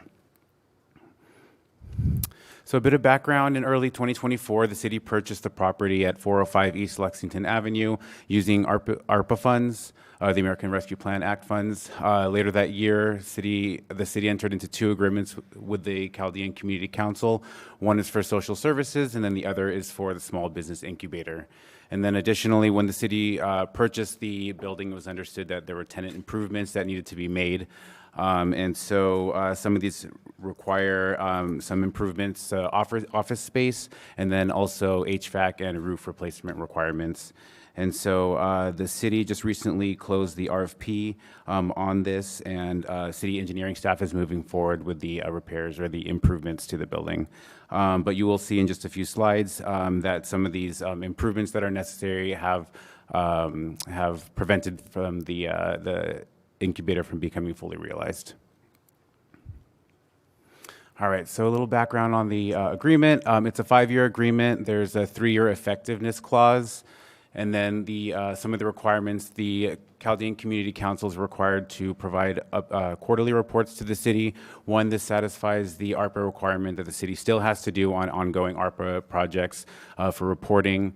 And then some of the requirements inside those reports, they are to provide the participants who have applied for the program, the name of their business, the type of the businesses, when they entered into the program, their anticipated exit date, and then also some of the detail of the services that the Chaldean Community Council is providing to these entrepreneurs. And let's see, so there's also supposed to be 5 businesses served annually, and then 75% of the businesses are to be located in the city of El Cajon. And then there's also a stipulation that they make every effort to do robust outreach efforts that are aimed at attracting participants that represent the city's diverse populations.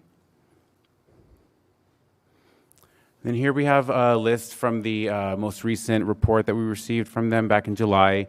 And so you'll see we have 3 participants that are currently in the program. We have, we have Jorge Magana Insurance. You see the business name, the participants, the locations. Some of these businesses may ultimately be providing services outside the city. That still remains to be seen. The business incubator does work with them there on site at the location, but some of at least their addresses are outside of the city limits, like for example in Rancho San Diego. And then, so you have the start dates over there too as well. So in some previous quarterly reports, there have been other participants that were in the program, but some may have departed for waiting for the space to become available or some personal reasons.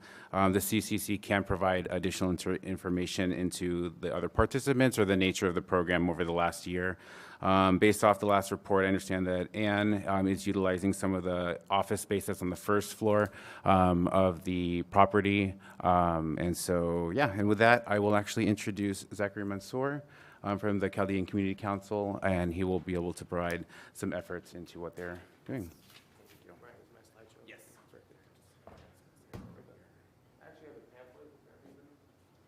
Fine, you can give it to the clerk, and she'll take it to us.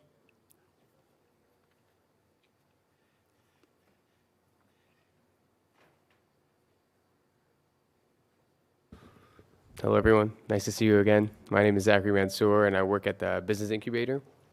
So I'll start off with an introduction. For anybody who doesn't know what an incubator is, it's to take adolescents' business or brand new business ideas and to cultivate them and give them a space to grow and empower and enrich the community, not only for themselves, but with other participants as well. So in the time, we've developed a fully functional website.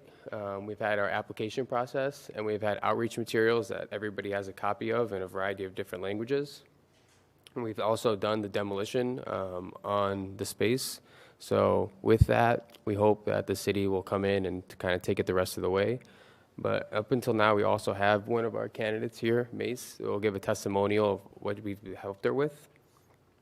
These are just a few of our activities that we've done. We've also been outreaching at many different community events throughout the city, trying to gain more applicants.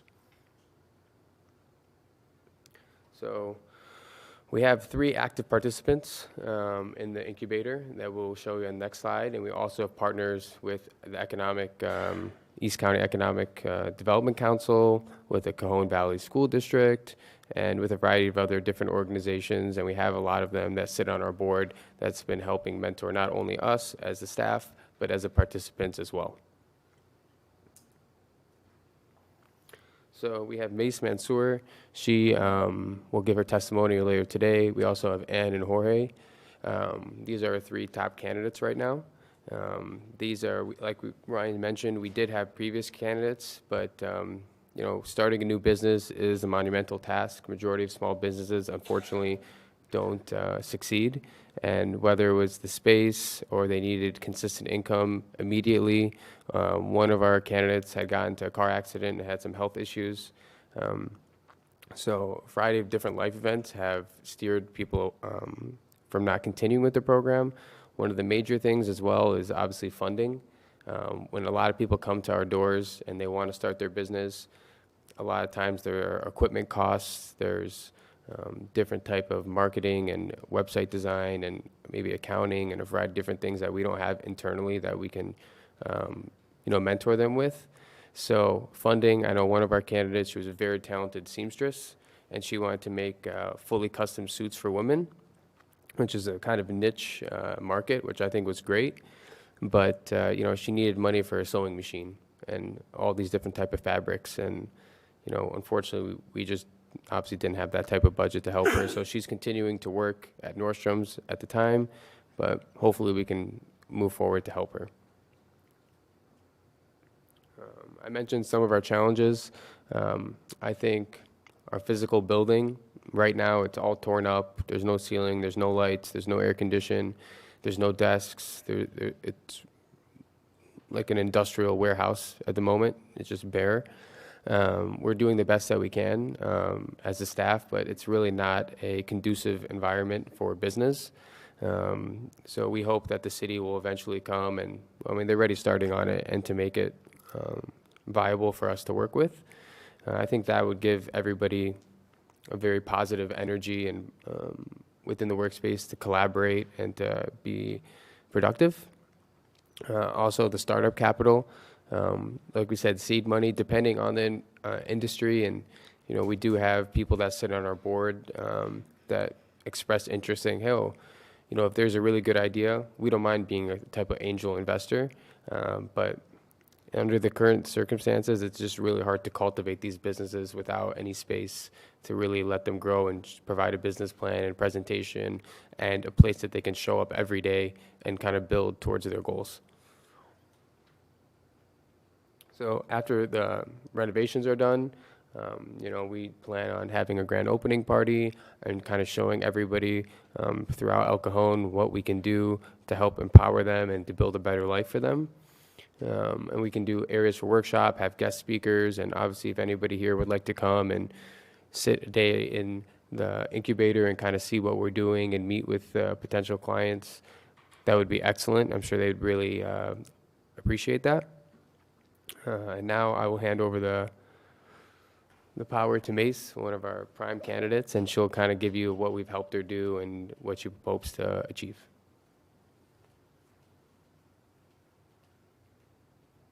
Hi, good afternoon, everyone. My name is Mace Mansour.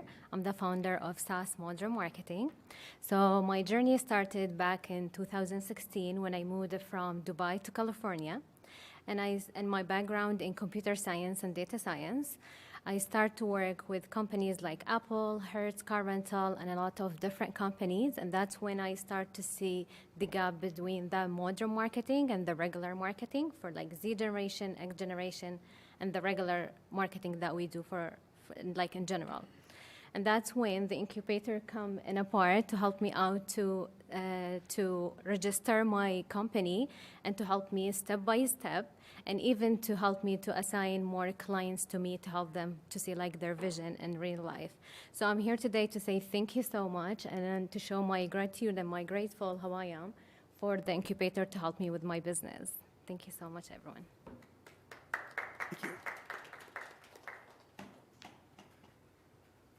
Thank you, Mace. I really appreciate that.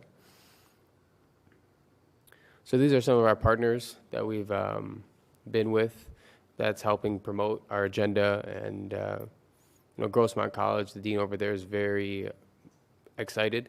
He has an incubator as well, and we're actually going to be working together once ours is fully developed. And that's just a few of our partners that we've cultivated over the year.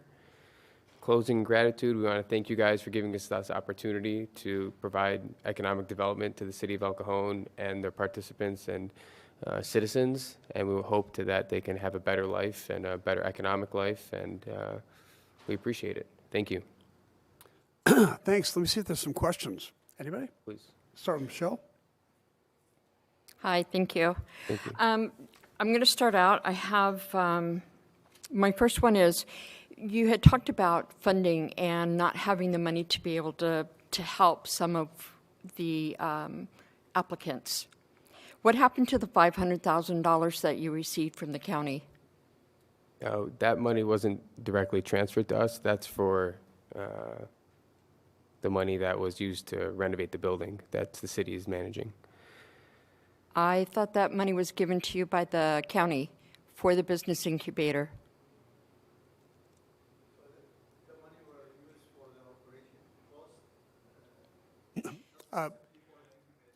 Dr. Barca, why don't you come on up and take the microphone?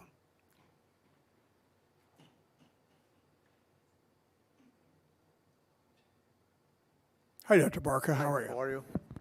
Yeah, so the money we received last year for the grant that we received from the county was specifically addressed to pay for the cost of our operation, which a part of it is the staff of the incubator. But we didn't have money to spend on candidates. So the plan... So you spent $500,000 on salaries for staff? We have, our cost of operation is over $600,000 a year. Right, well, you get free rent. You only pay $1 a year. You Yeah. get free rent from the city. We've given you a building, and you got $500,000 from the county. You couldn't afford to buy the lady a sewing machine? It is not about the lady only. We have to, if you have to No, do I it for know. the lady, we have That's to an do it for example. the other candidates. So it's not like one scenario. We have to pay for everybody. But that's the reason it's not in our operation or in our budget to pay for the cost of the candidate for the time being. But what we did, we are providing them with the marketing, with the branding, with the advertising, with everything they need.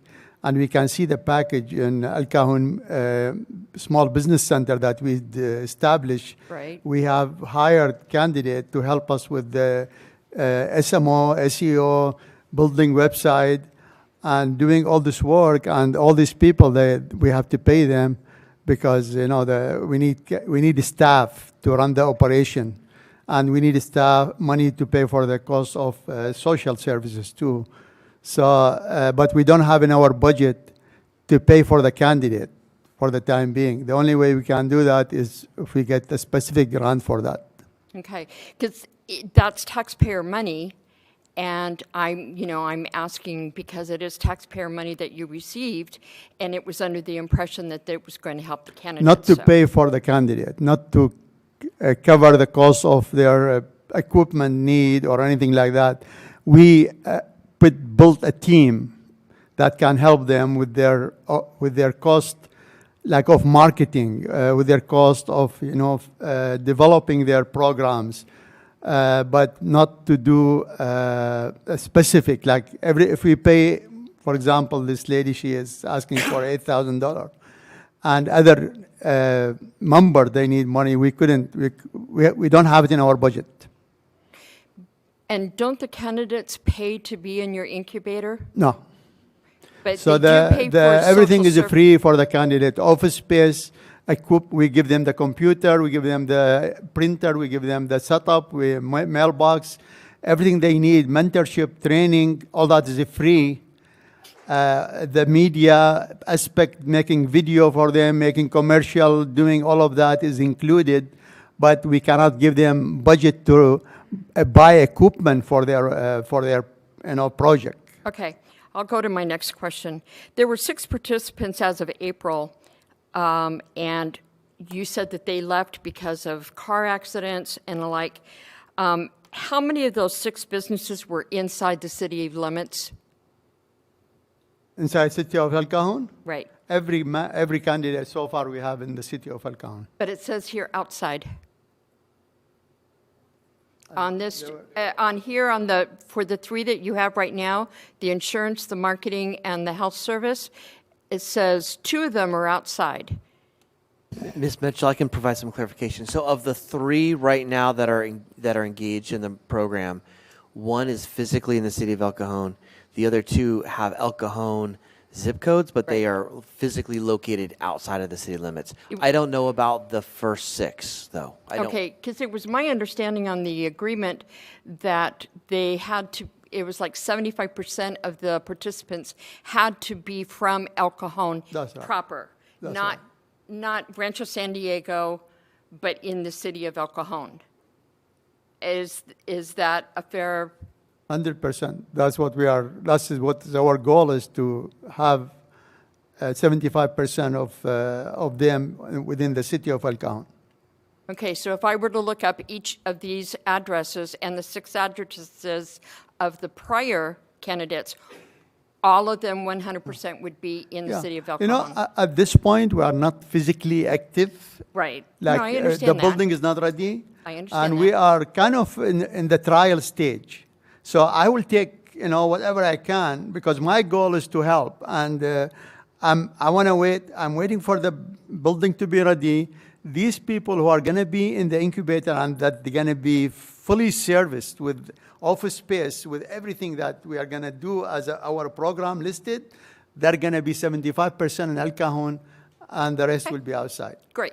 Thank you. Thank you. You want to go, Steve? Yeah. Thank you. I'm trying to remove obstacles that might be holding you back. Okay. Are you able to use some of the office space in the CCC level for conferences? Yeah, we have one of the candidates. She's using our first floor, and she has a program to help kids with disability. So we give her the first floor. We have a big room that she's building. She comes twice a week, and she's using our meeting room for that. So she doesn't need office space. She needs more space for kids to be in the program. And how do you think you could attract investors to be part of this program? So the investor will come when we have a kind of an idea or a concept or a project that need funds. Like you come to me and say, this is my idea, I need $500,000 to start my project, my program. Then I approach, the investors and tell them, look, we have this idea that is going to generate, we have a business plan to show that this company is going to generate $5 million, for example, in 5 years. And then we offer shares basically to the community. And one of the candidates actually we have now, which is Sandy, she has a business. It's a very strong idea that we are planning to do this concept with her. So approaching investor to support her so she can basically develop her business. And then when she become established, then she can, they will have a share in her business. And what was the obstacle to the lady who needed $8,000 to start her own tailoring business? The tailoring business, as I said, because we don't have a specific budget for to pay for equipment ourselves, and we didn't want to. This lady didn't want to use sell shares.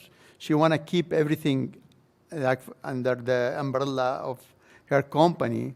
But if you tell me I want to sell 50% of my company, then I can bring you money to help you with your idea. But if you don't want to sell or offer, any shares outside, so that's going to be the problem. You have to come with money. Would you consider a model that's, I hear what you're saying is investors at some point will want to get a share in the company they're investing in. If the candidate is willing and they are open to sell a part of their company to Absolutely. the investors. It's, we'll just call it Shark Tank. Yeah, Shark Tank. For what it Yeah, is. yeah. Are there other possibilities that you would consider that somebody says, I just need an $8,000 loan? Yeah, that could be like who's going to provide the loan? That's what I'm asking you. Yeah, Do you but have a network? We of don't have a people? mechanism at this point to provide loans to the candidate, unless the city is willing to give us like a budget that we can use to make a loan process, or because I can't- don't have money like from any kind of other organization that I can use to be able to give people loan. We don't have a bank that even like bank they see they have to give collateral. For example, if they give you 8,000, they want to see something. How are you going to pay it back? Do you have a house? Do you own a house, or do you own a whatever? Like something that you can ensure the bank that you're going to pay back. So I'm hearing you have a model of investor that is investor for shares in the company. I'm not hearing, but I'm encouraging you to find people who are willing to do microloans. Yeah, that's $25,000 or less. I think you might attract more people to your incubator because that's a different kind of person. They don't want to sell their business for $8,000, but right. they want a microloan that maybe they couldn't get somewhere else, and maybe there is somebody in this community that would love to lift up a lady from Afghanistan to become a We tailor. haven't seen this person yet, but we are open for that. And $8,000. I mean, we spoke to the banks. We like at least like Bank of America, Wells Fargo, and we have a bank here, the local bank, Credit Union. So far, we couldn't get any commitment from them. Thank you. I'm good. All right, Phil, go ahead. Well, just as I don't know the ins and outs of this, but maybe the relationship that you fostered with East County Economic Development Center. I know that it doesn't have to be a peer-to-peer microloan. I know the SBA does offer microloans as well, and so maybe James Sly over at the EDC might be able to help you understand that program, and if that peer-to-peer microloan isn't available or it's not the right candidate, maybe you could help facilitate, here's how you go and get a SBA microloan. Here's the application, and kind of help people do that. So, yeah. Regarding money, just to keep the council updated, the city of El Cajon, along with, you may recall this, with La Mesa, Lemon Grove, I believe Santee, and the ECEDC applied to a US EDC grant or not a grant, but it would be a microloan program where it would take half of our pooled money, including from some lenders, along with half of federal money that would help with some of these microloans. So we're waiting to hear from the EDC on whether that's going to happen or not, but we've heard some promising things from that. Is that they've been trying to get that for like 2 years now, Correct. right? It's been about a 2-year process. And we haven't gotten word. Okay, that's great. So, I just want to ask a question. The $500,000 that was brought up, that wasn't money that came from the county, right? that came from the county of San Diego. Okay, so that's really none of our business. So, but the only thing I want to tell you, I was thinking about your problems. Let's talk later. I know some people in the downtown San Diego area that are flooded with office furniture because nobody's renting offices anymore. I could put you in touch with them. Might be able to get them for free. Okay. But Thank you so much. good luck. It's tough. I started my own business, and the hardest part was capital. And that's just, I think, something that everybody who goes into business, that's the number one thing they think about 20 hours a day. So I applaud you for trying to help people in that way, because it's really hard to start your own business. Thank you. Okay. Okay, thanks. Okay, where are we at with that then? Angela, do we have speaker cards on this item? No speaker card, sir. Okay, we're just looking for somebody to accept the report, right? Yeah, accept the report. If there's any feedback specifically that you want us to focus on in the upcoming quarter, we're open to receiving that feedback from the council. Anybody have feedback for Graham? No, I think we're all crossing our fingers and hoping it works out. I do want to tell Dr. Barca that if there's anything I can do to help you raise funds in some kind of fundraising capacity, I'd be glad to volunteer my time for that. I think it's an important project. I might add a comment. I started my own business. I've known many people who have and failed, and it just seems, I don't know how you evaluate the metrics because it's messy. I mean, the incubator's success is completely dependent upon the individual driving it, and the incubator does not control the entrepreneur. They can't control the entrepreneur. So their success is tied to someone else. So that's something that it just gets messy. You know, if we say you have to help, you have to help start 5 businesses in 5 years, or 50 businesses in 5 years. Well, it gets messy when what are the candidates that are coming and all the thousands of things that can happen to start a business. It's incredibly difficult. So I don't know. It gets messy, and I don't know how we move forward with it, but it definitely is something that we have to consider and think about moving forward. Okay, I'm looking for a motion just to accept the report. I'll move to accept the report. All right, thank you. Please vote. Motion carries by unanimous vote. Good luck, everybody.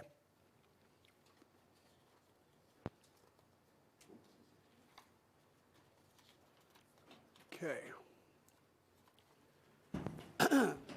The fourth administrative report, item 10, is a report on new technology for understanding homelessness in El Cajon.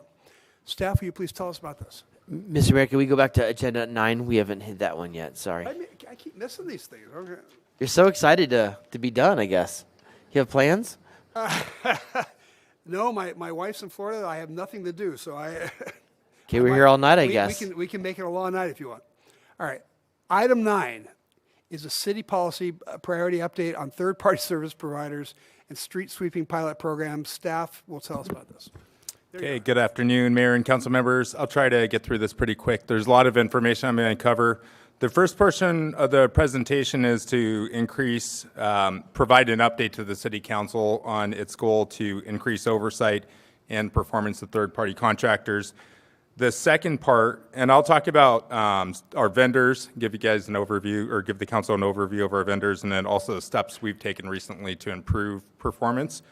And then the second portion of the presentation, I'll take a deep dive on street sweeping, and then a proposed pilot program that we would like your feedback on tonight.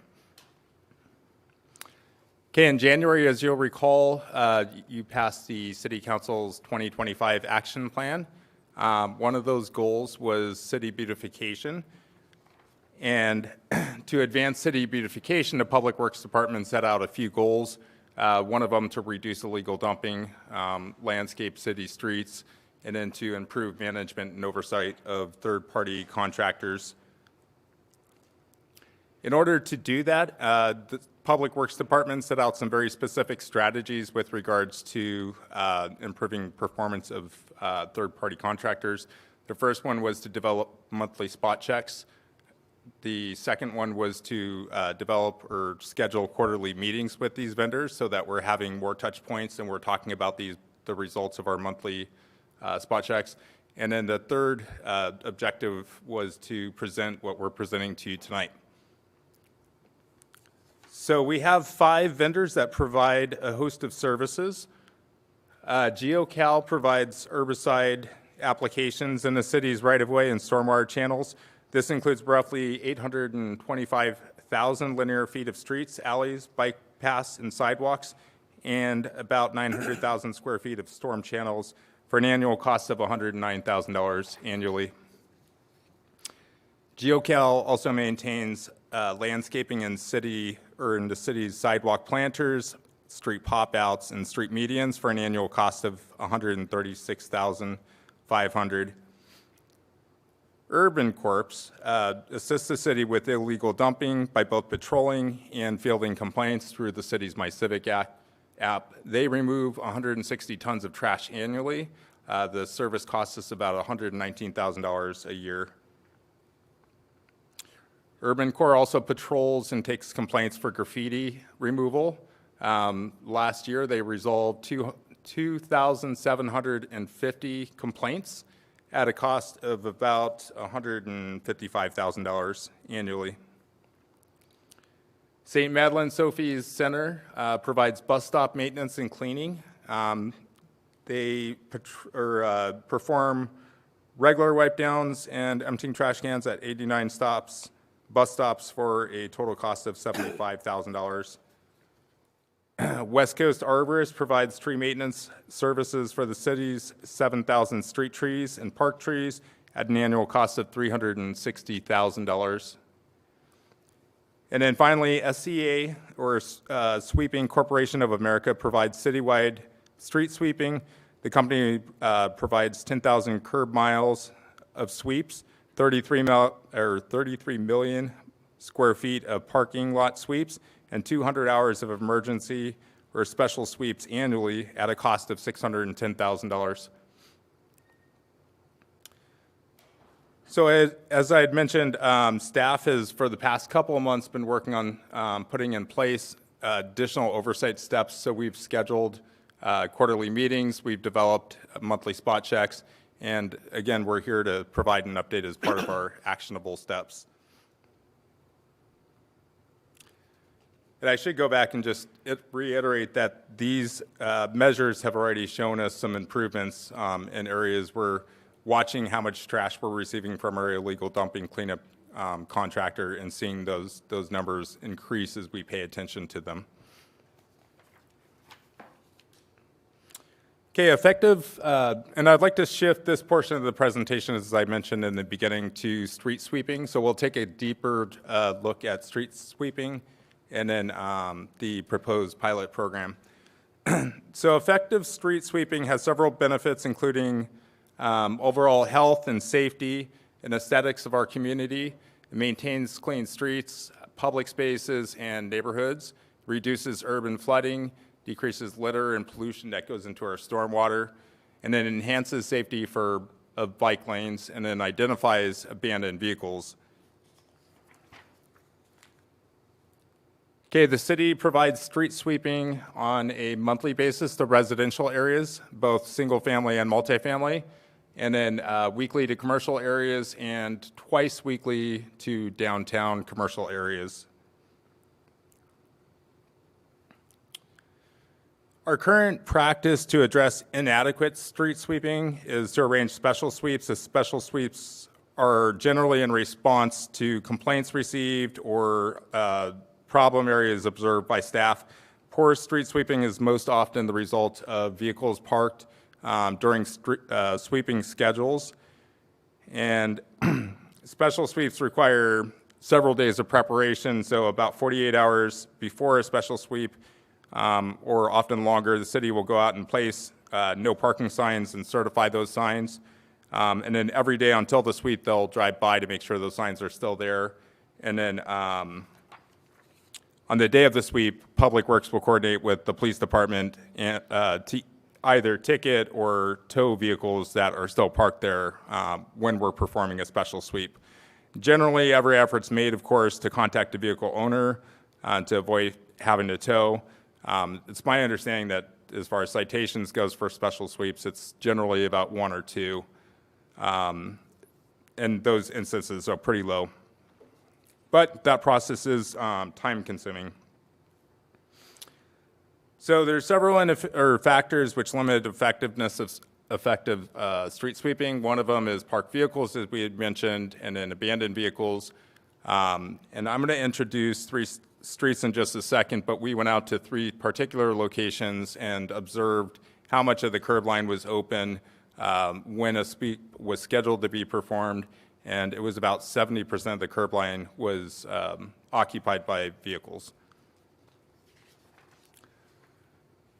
Some of the challenges we face with ineffective street sweeping. Here you can see the curb line, still kind of a mess after a street sweep. There's a vehicle parked on top of trash. There's a storm drain inlet where trash, can easily flow into our creeks.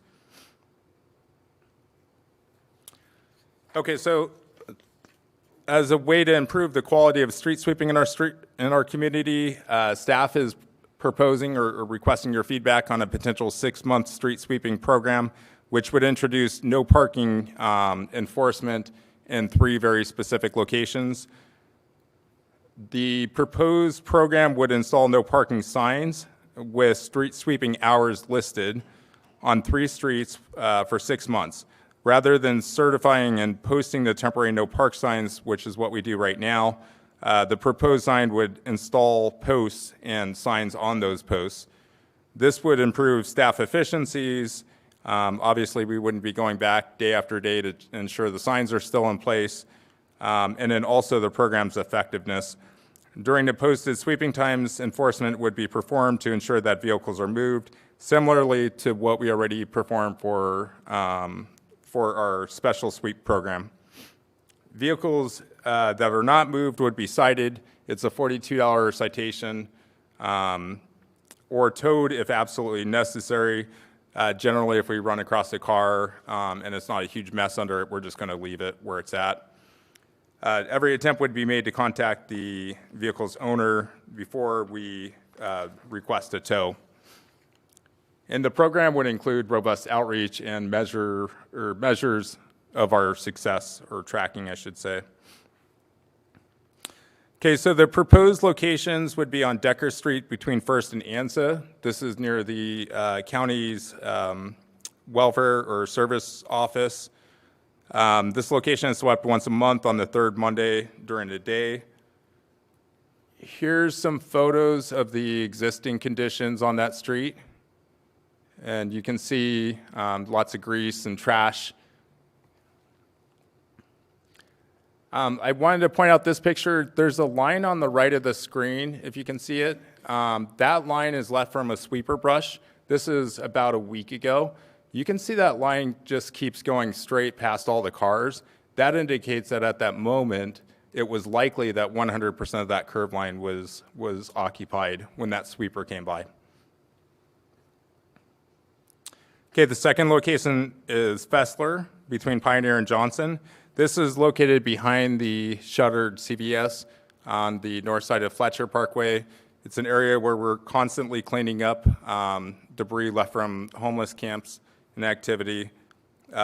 This location is swept weekly, but as you see from these photos, the conditions, there's a lot of commercial trucks that park there and other vehicles that will be there at the time that we do or perform our sweeps.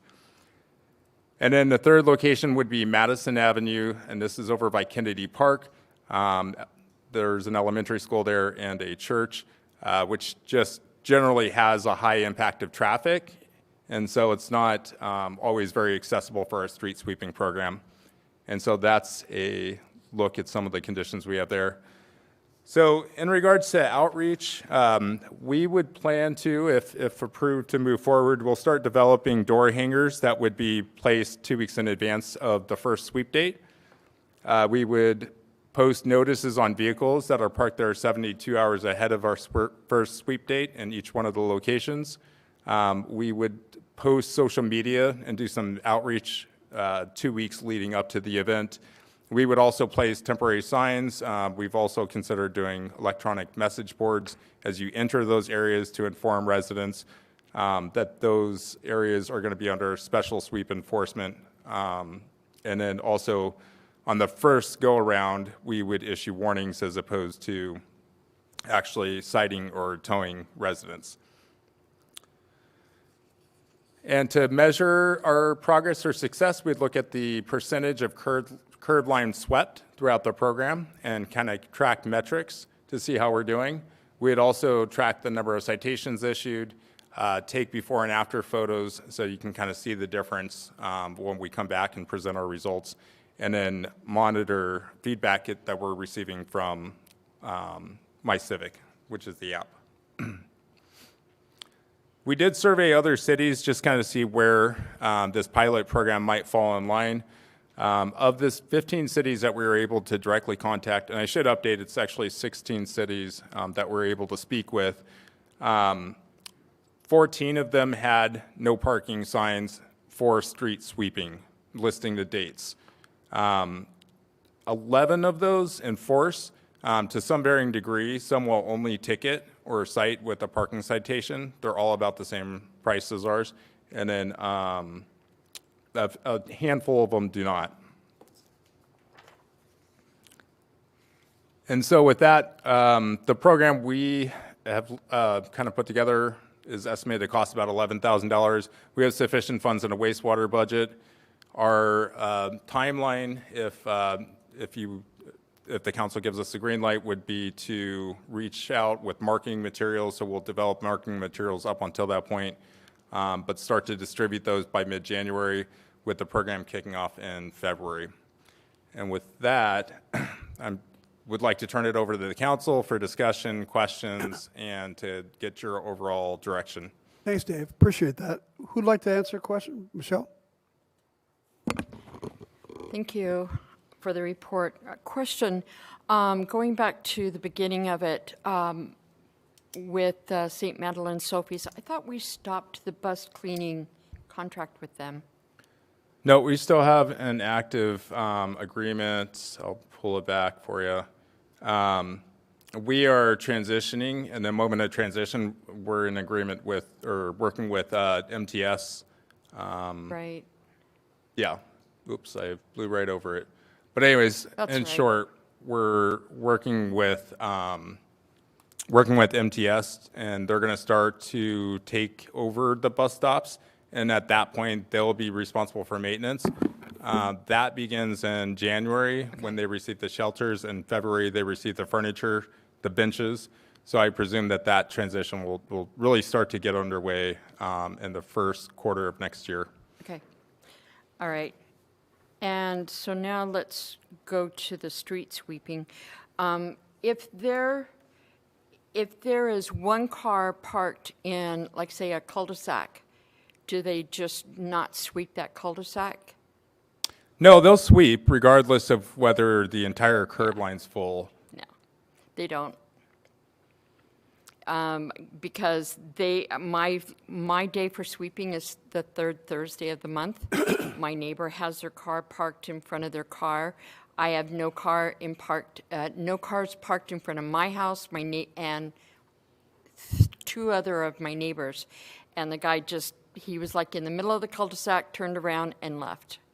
Yeah, that sounds like something we can address with the contractor to make So sure they're doing their job. That's just one example, so I'm just wondering how often does that happen on streets? And part of the problem is that with the garbage pickup, garbage is flying out of those garbage trucks. And I know this sounds really like the old lady, get off my lawn type mentality, but the garbage trucks come through, garbage is flying out. I get my neighbor's garbage in my front yard all the time. It's like, where'd this receipt come from? Or soda cans that we don't drink. And a lot of that ends up into the gutter, and our cul-de-sac never gets cleaned. My neighbor actually cleans the cul-de-sac. She sweeps it out. And I know that there are several people that go out and sweep their gutters because they're not being done. So I'm just kind of curious as to how this is going to be addressed, because this is not the first time, but it's it just happened last Thursday. Yeah, we can always take it up with SCA to ensure that the driver's hitting the routes. If they're not sweeping where they need to be sweeping, then that's some more accountability that we'll hold to the contractor. Right, and I get it. If there's a car in the way, if they can't do it, I get that. Like you had shown in your examples, I totally get that. But I think the 3 hours, and this is just a comment, I think the 3 areas that you have identified are great areas, because I just came down Fessler and Coogan yesterday and today. and they're always full of garbage. Yes, thank you. All right, thank you. Steve. Let's go back to, maybe it's the next slide, the urban core. Yeah, this is, both of these, they just do a great job. I mean, if you take $155,000 and you divide it by 2743, I think my math came to $56 an incident, which in today's world, you know, that's a really good value. So I just love Urban Core and what they do for our city. So let's give kudos to them. When you have trash pickups or when they do these things, do they go into a GIS system that shows, hey, we picked up a bunch of stuff at this address and this address so that you can find hot spots? I could probably defer. Aaron, do you know the answer to that? I think they get forwarded work service requests, and then they respond to things on illegal dumping. Is that correct? And they report to us areas of concern. And then they provide reports to us where it's something that they can address. Okay. MTS, as far as I know, will be taking over some of the bus stops, not all of the bus stops. I do believe they give us around $139,000 to $150,000 a year to take care of all the bus stops. And so I think some of the St. Mads money is paid by that MTS grant. And I would love to see a power washer contract use that money, because I think we owe it to our bus riding population to have a dignified place to wait for a bus. This is about abandoned cars. If you take a look at Orlando Street, Shady Lane, some of those places over there, I'm not even sure some of those cars haven't been moved in years. So we have a parking enforcement officer. Is there a parking enforcement program to try to identify and remove abandoned cars? That would seem like that's the first step in helping free up curb space to be swept, is getting rid of abandoned cars. Yeah, I mean, it's my understanding is that this program definitely helps us identify abandoned cars, and then we can appropriately address them. I don't know that who with the police department helps us with that, other than to impound the car. We do. The challenge is that the amount of area is overwhelming for the one individual. So right now they're focused primarily on commercial areas with a heavy focus on illegal commercial truck parking. That's where we get the majority of our complaints. If we were able to expand that program, or as we get more success and we can divert our attention to other areas, I think you're exactly right. The streets that you mentioned, for example, Mr. Goebel, I've seen. It looks like there's cars that have been on that street for months, so I know exactly what you're talking about. Does the parking enforcement officer, does the fines that are generated by the parking enforcement officer essentially cover that person's cost? Okay, I'm seeing a yes. I know like speeding violations do not cover our costs or even come close to, but it sounds like those do. So if the cost of a parking enforcement officer is covered by, I'm not in this to make money. We don't want to do that as a government. But if the parking officer is a break-even situation, wouldn't it be good to hire another parking officer who presumably could even break even as well if there's more work than could be handled? We can look at that as we look at next year's budget or mid-year budget. I think people on the Valley floor would say that would be great. Here's my final question. So the contract says so many curb miles. Is that every curb mile in the street? Because where I'm going with this is, are we paying for curb miles that cannot be swept because there are cars in the way? I'll answer that, and I'll turn to Aaron Jones, who used to be in charge of the program. It's my understanding that the metric that we use in the contract is for the miles of curb, right? And then if they have to go around vehicles, those are miles that we're not getting. Okay, and it looks like that's a... For instance, East Main Street, I think it's the Vacation or RV Resort next to El Cajon Ford that goes all the way down to ECTLC. There's cars that have been there forever. It has never been swept. And if we're paying for that to be swept, the taxpayers aren't getting their money's worth. So I think this program is good because I think we're all banging our heads on the wall saying, oh my gosh, we're paying for stuff that we can't get swept. And it goes in the storm drain, it blows in the street, and that's why I'm thinking another parking enforcement officer to help build the momentum of cleaning the street curbs up so we can actually sweep them is one idea we should investigate. This is a good program as well. I would ask that you also consider East Main between Broadway and 3rd. Yeah, that's the council's direction. We'll include that in the program. Is there a material benefit at all for those street sweepers to be roaming the city and not hitting streets, or hitting the streets that have all the cars parked? They're just driving in the middle of the road. Is there any benefit for running them? I mean, theoretically, it's cleaning the bike lane or additional street, but it's not, the intention is to clearing the gutter where the water would push that debris down into our creeks. So, man, I don't want to, I'll have a conversation offline about that, but it's, one of the challenges, I think I know where you're going with this, but the regional quality control board does require us to have a street sweeping program, and whether we run it down the middle of the street or the curb, they don't care actually. Okay. But as Mr. Goebel said, that seems to be a waste of taxpayer money. Well, it's a if waste we're of not their really- operations too. Correct. So, but yeah, we were required to street. That's the answer. I sweep knew there was street. a reason. Yeah, I knew you guys had an answer. You're not just running trucks. Okay, that makes me feel a lot better. But yeah, so from a 30,000-foot view of all of this, this is going to be a large disruption for our residents, especially in my district and Michelle's district that are heavily apartment focused.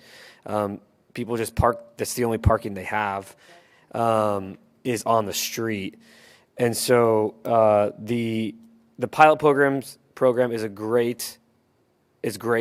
But when we move into the areas that have apartments, there might need to be an uptick of sandwich board, temporary signs, and flyers, and this and that. I mean, people are getting off work at all hours of the night, and no one's going to look at the little red sign on the pole, and then all of a sudden, they come out to a ticket. Mr. Ortiz, we may have to reconsider some of our routes as well. So if there's a street, Orlando, for example, that has a lot of apartments, we wouldn't want to sweep Orlando and the next street that's perpendicular, because that may be the only place they can park. So we'll have to look at that if the council wanted to expand this citywide. But we'd recommend just the pilot program first, and go from there. Okay, fantastic. That's all I have. Perfect. Thank you.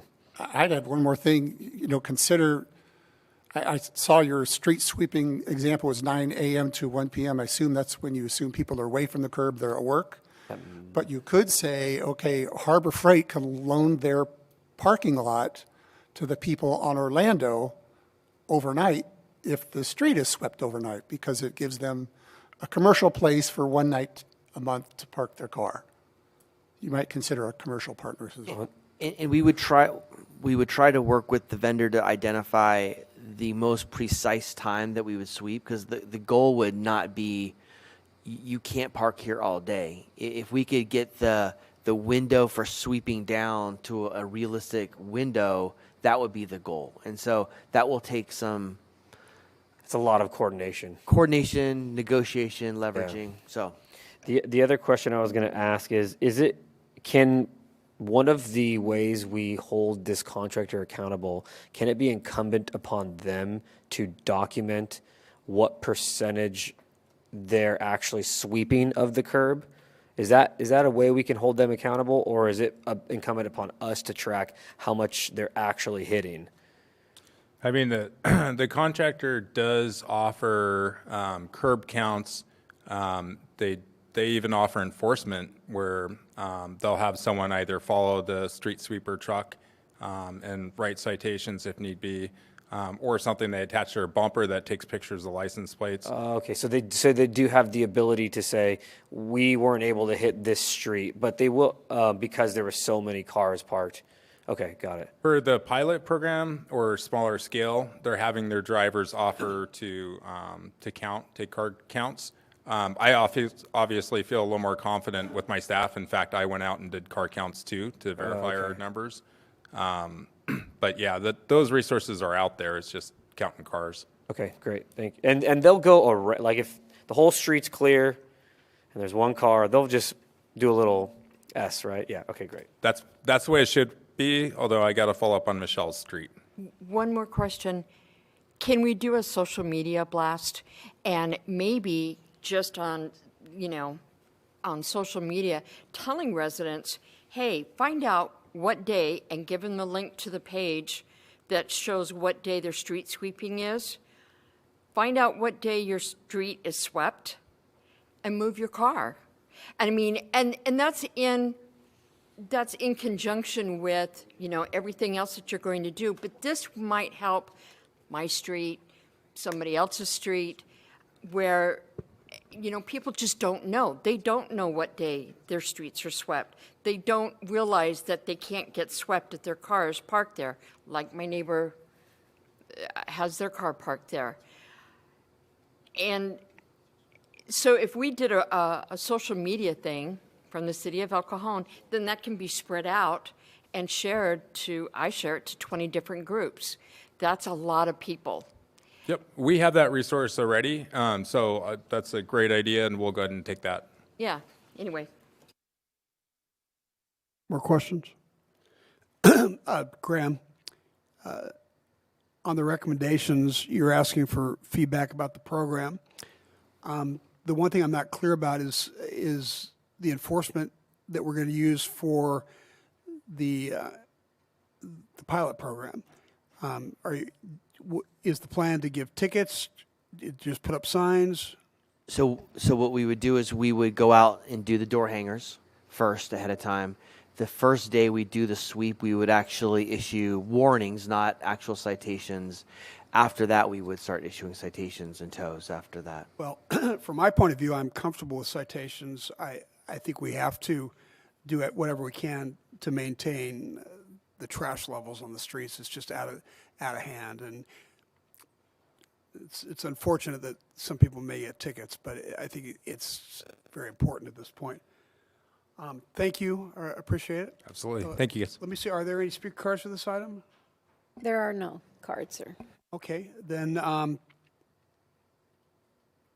we just bring it back to council. I think we've given a lot of feedback. Is there any other feedback that you'd like to give the city manager before we accept the report?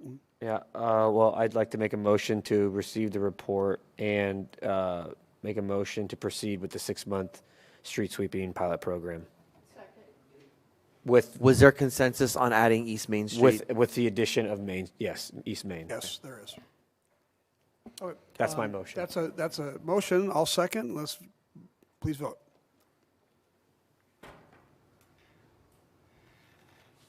Motion carries by unanimous vote of those present.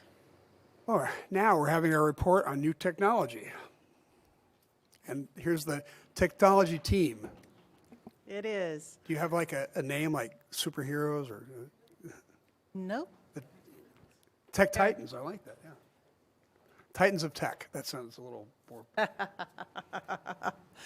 Mayor, council, staff, thanks for having us today. My name is Sarah Diaz, Director of Information Technology, and we're here to give you guys a first look at 2 new tools that we have been developing as part of the council action plan and some of the goals for getting a better understanding of the homeless issue specific to El Cajon. So to get started, I'd like to introduce our GIS team, Kate Gallegos and Emily Orsborn. They're each going to take parts of this presentation and then show you what we have so far. And then at the end of this, we'll look for feedback and discuss answer any questions and figure out kind of where to go with these tools from there. All right, thank you. Great.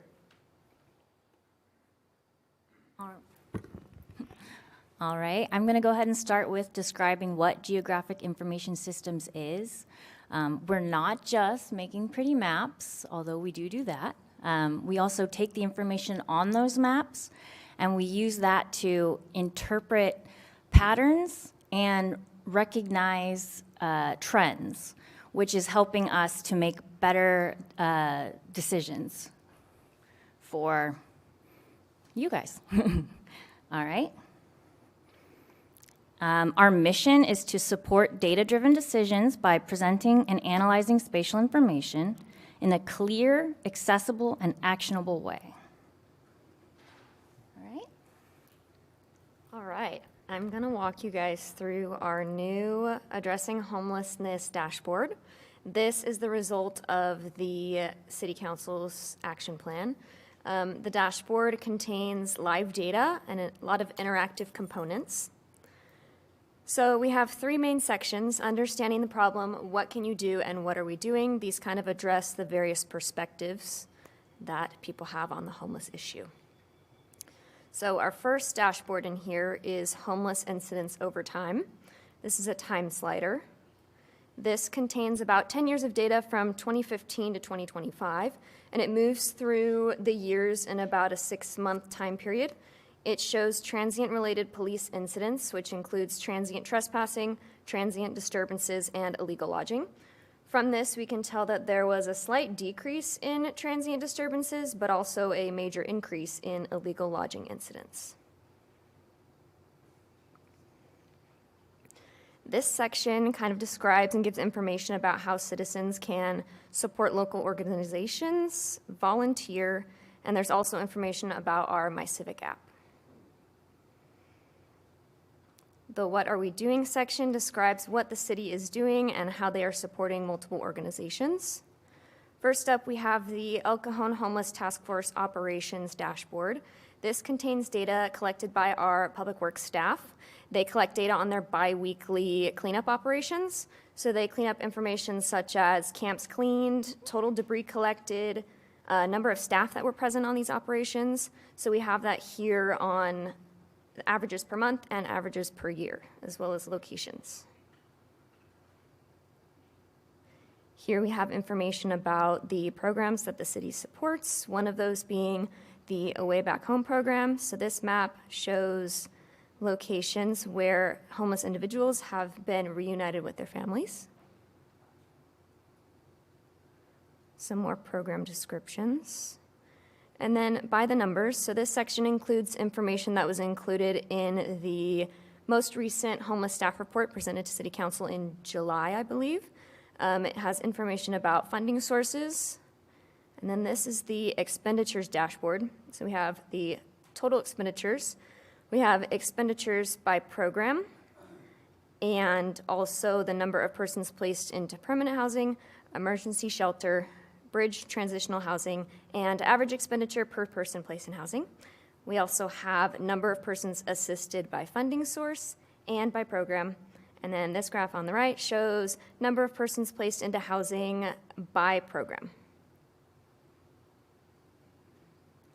Then we have a little slideshow map. This goes through the programs that the city supports and provides funding for. If you click on these, it gives a description, also contains some funding information, their various programs. The map moves as you move along and shows you where these organizations are located, along with helpful images and videos.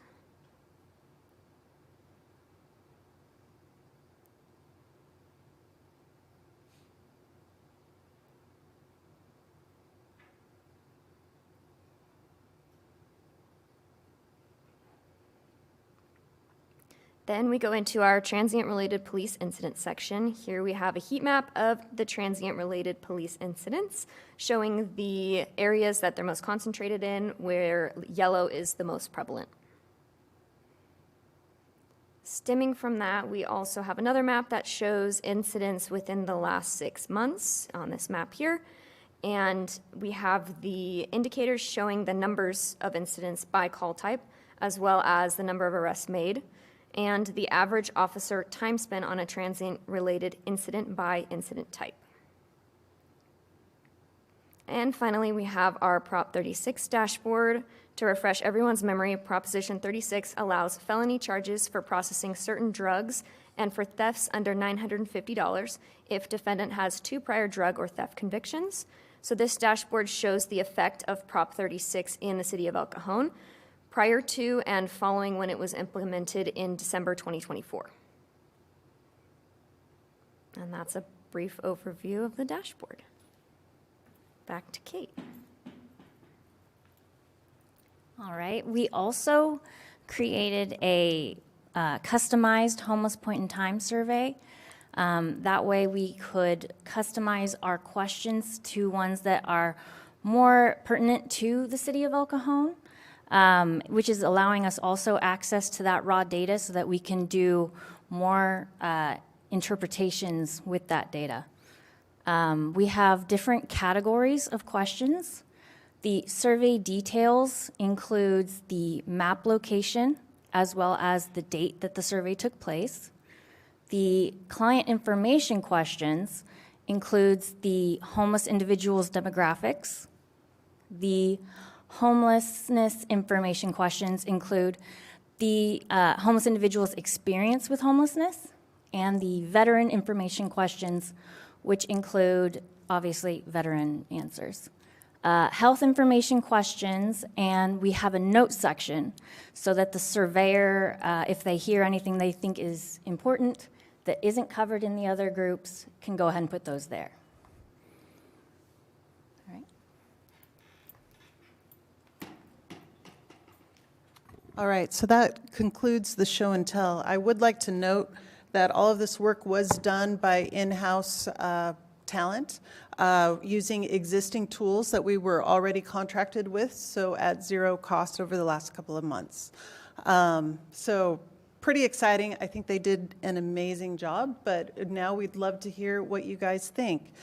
Before we get into that, I just want to give you a general idea of timeframes. What we're hoping is to, right now we have the dashboard not public. Once we get a little bit of feedback, we'd be able to get that up onto our website pretty quick, depending on the number of changes. As far as the point-in-time count app, the goal is to have that ready for use before the end of the year. Well, first off, great work, everybody. I appreciate that. Let me see if there's any questions. Phil? I am absolutely blown away. That is genuinely world-class work. I'm not, that's not an understatement. I am blown away with how incredible of a job your team did, Sarah. Thank you. I mean, this is going to be pivotal for us making decisions on homelessness and a model for the rest of the county, really. Like, if we want to make good decisions, data has to have a seat at the table, and you're enabling us to be able to do that. And so, really, just outstanding work. I'm blown away with how incredible that is. So, yeah. I appreciate that. What they didn't show you is, for example, for the homeless, for the bi-weekly cleanups, it used to be tracked on a piece of paper or a spreadsheet and collected, every 6 months or so. They actually created live apps, so we're knowing what they're doing out in the field live, and it's updating to these dashboards live. So some data comes in a little bit slower, like the financial data. Other things are being updated nightly. Yeah. So it's an opportunity to make the best decision we can make with the best data that we have. Yeah. Also, our philosophy with dashboards, not just homeless, but some of the internal ones we're doing as well, is the idea is if somebody asks a question, let's build a widget and figure it out so that at any time we can answer that question with the most accurate data. So again, figuring it out, how to visualize it, how to analyze it, and make it make sense is the goal, but also having that data be useful. There's no point in collecting it if it's not available. Well, and that's wasting the time, is there's no point in aggregating all the data if you can't put it to use, and you guys have done that in a tremendous way. So I'm sure there will be little, like you said, Sarah, widgets that say, hey, can we start collecting data on this? And then we got to see where that goes. But I'm excited to tout this around the county, and say, look at what we're doing here. So thank you very much. Sarah, thank you so much. Great work, ladies. Just curious, did you work with the police or our special enforcement unit to get their ideas? I figured you had, but I just wanted to. They did multiple ride-alongs and interviews. This was not just police, but Parks and Recreation, Community Development, Public Works Operations. There was multiple departments involved in forming this, and then also running our apps through the paces to make sure that they actually are helping and not hindering the operational process while they're out there. So I think that's a great idea, and I think it just shows that El Cajon has a commitment to provide data that supports our efforts and what we do. And I think the public will appreciate that more because a lot of people want that data. They want those stats, and they want to know that the city is actually doing something. And it's going to take a while, but with this new data and with this new board, we should be able to come up with better solutions than just doing the same thing over and over, because there's so much information out there that it's difficult to weed through it, and this makes it clear. And I'm sure that you're going to make it very user-friendly once you get it live to the public. I can't wait to see that. I can't wait to share that with the public because they need to know. They want to know what we're doing. And this says, look, this is what we're doing. And it isn't just data. It translates back to our officers that are out on the street and our people that we work with, the various organizations. It gives them more data as well. Yeah, great job. Thank you. The other, and I see this going further as we do El Cajon specific point in time, because we can look at what is specifically happening in El Cajon and ask specific questions. That then may lead to different data collections and metrics that then could be made public depending on what it is. This is really a game-changing, spectacular app, and I just want to congratulate you on all the hard work, because I've been involved with things like that, and I know how much hard work it is because you have to learn They had to learn the business, they had to learn the technology and put it all together. Yeah, put it all together so it makes sense and it's easy to understand. And if you can't measure it, you can't manage it. And this will help us manage so much better. So thank you very much. You're much appreciated. Thank you. This is stunning. It's really good. I would find a way to apply for an award. Yes. Industry award. Because then that just elevates this work to other people, which everybody wins if everybody takes on this she kind doesn't like us to brag about it, but Emily's, one of her dashboards she did for Heartland Fire Rescue actually was featured at the Esri conference this past July. So we've got amazing in-house talent, but I agree with you completely. We're going to push this out where we can and look for ways to highlight it and get awards. I think it's stunning. It's not often that you can make homelessness beautiful as well as informative, but she did it. So Yeah, I think the more plaques and trophies you can get on the wall, the better for everybody. So I'd say go search those places where you can apply for awards. I didn't see the Meridian cabins on there. Are they? Did I miss that? You had a map towards the end of ECTLC and Home Start and There's a section on amicus, but maybe there's not. Maybe it didn't make it on the map. We'll verify that. One small thing. well, it's important to. In the financials? No, it would be up in the what we support. that's okay. I just have you checked. I think it was. We'll find it. We'll You had, it was like the second to last screen on the bottom where you had the pin maps of things, the resources. So that's okay. Yeah, that one. I don't I don't see. think it's in there. We'll get it in there. Yeah. Yeah, let's. This is why we need more eyes. Yeah, thank you. It's very successful. Okay, here's a next level thing to think about. If I did a ride along with the homeless outreach team and the things, and one of the frustrating things was the amount of time we had to wait for people to get their belongings together and move along. Sometimes it was a half hour to an hour that we were tied up before Public Works could move in before the person. You can't rush them. You can't do these things. So while we have that time, could we collect demographics about the type of person? You have a heat map of incidents, but could we drill down without creating a bureaucracy of demographics? And where I'm going with this is, what if one of your maps was, okay, not just incidents, but incidents of victims of domestic violence? Are they congregated in a certain part of town? Are they half of what we see? What about veterans? If we find out, oh my gosh, we've got 15% of our incidents are veterans, could we apply for a grant that would provide support to veterans? So same thing with seniors, same things with women with children.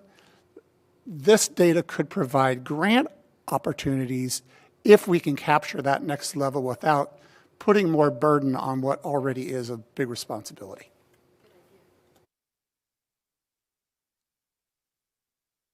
Yeah, we do have some of those things that you're looking for are in the questions that we are looking to pilot in the next point in time. I'd have to figure out with the teams whether it makes sense to actually do those surveys in just certain areas as part of the cleanup versus some of the plans for how often we're going to do point in time around the major census areas. So we'll see. Well, point in time is one time. I'm just thinking as we go along with all these, unfortunately, hundreds, if they just had a tablet age, they just tap the category, next question, tap gender, tap. Yep, absolutely. That is something that we can definitely look at. Did anybody else have any comments or questions? Well, thank you all very much. Great work. Appreciate it. Thank you. Angela, do we have any speaker cards on this item? No speaker cards, sir. All right. I think everybody has shown how much they appreciate this. So somebody would like to make a motion? I'll move to receive the report. Please vote. Motion carries by unanimous vote. The last administrative report, item 11, is a contract amendment for Wells Park Pickleball Project, and staff will tell us all about this, I'm sure.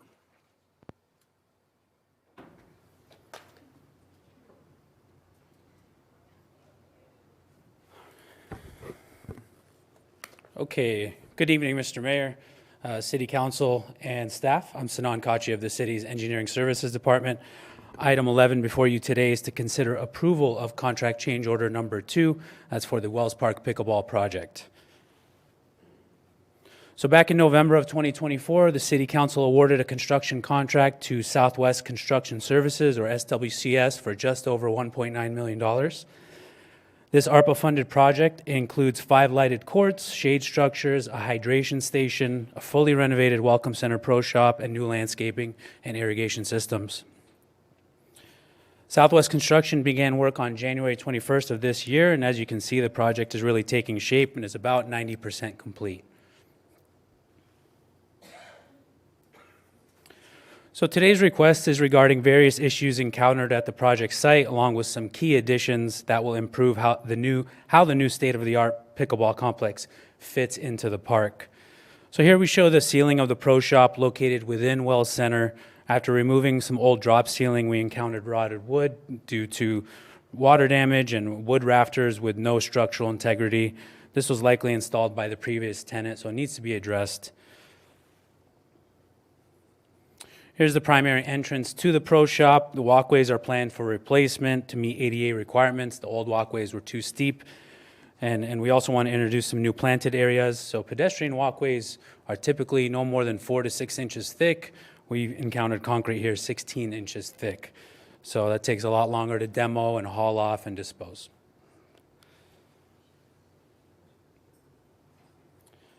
So here we have the frontage of Wells Center again. To the right is our new landscaping, which leads you to the pickleball courts. On the left is how it looked previously, basically bare dirt.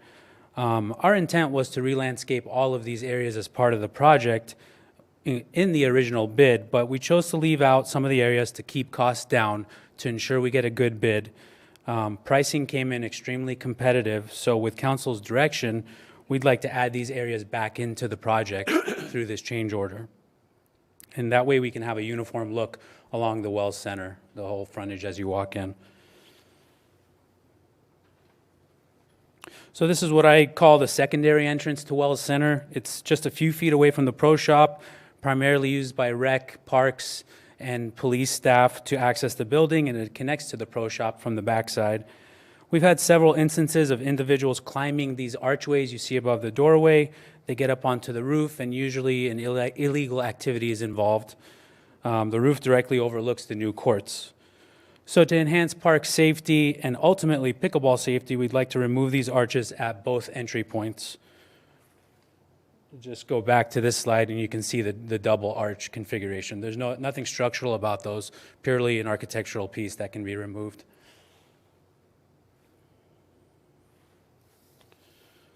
And then last thing for this slide, the building exterior lighting is old and outdated and the paint doesn't match any city facility. The paint looks in good condition in this photo, but there's missing spots all over the building. To reduce maintenance efforts, we'd like to replace all the lighting fixtures and paint Wells Center to match Kennedy, Bostonia, all of our other rec centers. Here's the HVAC unit that serves the pro shop on the left. It's over 25 years old, requires frequent repairs. We have 3 total units on the roof, 2 are due for replacement, and the one on the right was recently installed by City Crews. Today's change order request would allow replacement of the 2 25-year-old units and replacement of old ductwork. So this photo is at the property line between the new courts and apartment complex to the west. The property line fence is falling apart and is one of the last portions on the west side of the park needing replacement.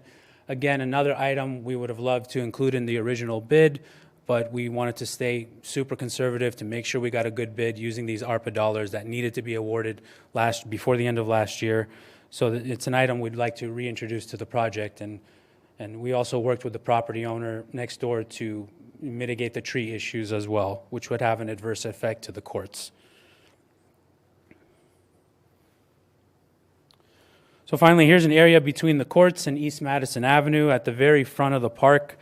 The courts had to be set back a certain distance from the sidewalk, which created what I call like a landscape alley. With council's approval, we can add a gate at this location and potentially avoid any unintended use in this area. Just flat out, this is kind of a design oversight that we'd like to get addressed right now. So, and then the photo of the programmable lock on the right, we'd like to implement more of these so we can automatically lock and unlock the court complex and other areas of the park in this corner, which is, a reduction in staff time, police, rec, parks that are going out there, lock, unlock each day.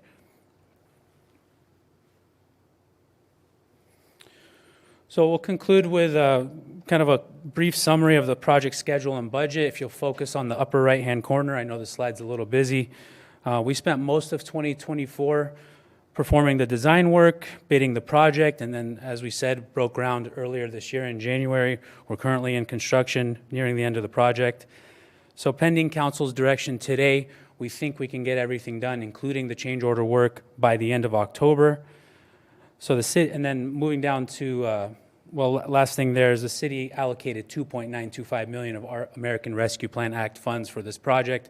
Those are use it or lose it funds. And then moving over to the expenditures on the left hand near the bottom. So the city hired a landscape architect that staff has been working hand in hand with for a couple of years now. That was around $265,000. Our general contractor, Southwest Construction, or SWCS, their bid was just over $1.9 million. Contract change order number 1, which was approved by Mr. Mitchell a few months ago, that was just under 100,000. And then jumping down to the last line, we have about 100,000 reserved for city staff time, so that's staff billing against the project. So now if we include today's contract change order number 2 for the $430,000, we're sitting right around that $2.8 million number, so just shy of the 2.925. So this would leave about $120,000 in the budget, give or take. And since construction's ongoing and things come up, and they always do, we prefer to kind of leave that in the bank as we proceed, if and when we proceed with contract change order number 2. And if things go smoothly with all the remaining work, we could potentially, an idea is to come back to council again and allocate those monies to more work at the site, such as this building that we're working on is from the 60s. There's 2 parts, 60s and 70s. There's a lot of outdated original infrastructure that can be had with these monies.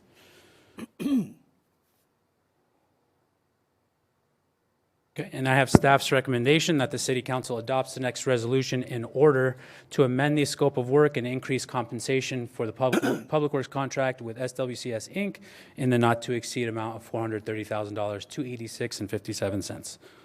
I'm available for any questions. Great, thanks very much. Nice presentation. Gary, do you want to start? What's our deadline for spending the ARPA money? The project, spending all dollars needs to be by the end of 2026. Okay, thank you. Steve? You mentioned a pro shop. Is it a concession? Or That is, staff? Or? yes, so we're working to furnish that pro shop through this project, and there'll be certain merchandise, pickleball rackets, other attire, and then a drink cooler, things of that nature, yes. And is that a contracted concession, or is it our staff? It'll be operated in-house by Parks and Rec. Great, thanks. Yep.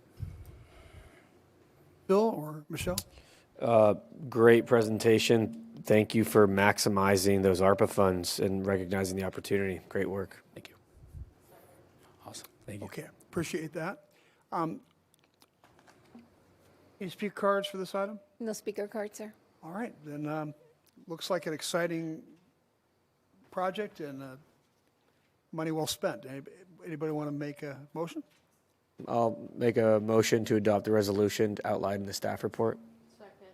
Please vote.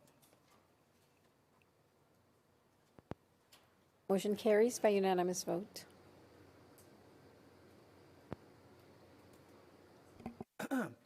Item 12 is my activity report, is as reported.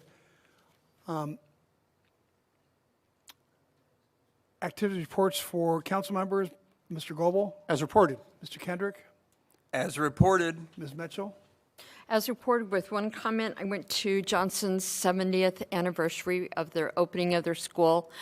It was a lot of energy there, and there was a lot of officers. Well, they're not here anymore, but the kids just loved the police cars. They loved the motorcycle. There was lots of dancing, and they tired me out, man. That was a lot of energy with all these kids running around. So it was a great day, and 70 years, I can't believe it. Mr. Ortiz. As reported. There are no joint council member reports, no general information items, and no first readings of ordinances on today's report. We have a second reading for an adoption of an ordinance on today's agenda. Item 18 is for a zoning reclassification for 628 through 630 and 702 Broadway. I'd like to ask our city clerk to read the title, but first, Angela, are there speaker cards for this item? No speaker cards. And Mr. Mayor, Mr. Goebel, you had a conflict on this last time. I suspect you still have a conflict, so we would recommend that you turn the meeting over to Mr. Kendrick for this portion of the meeting.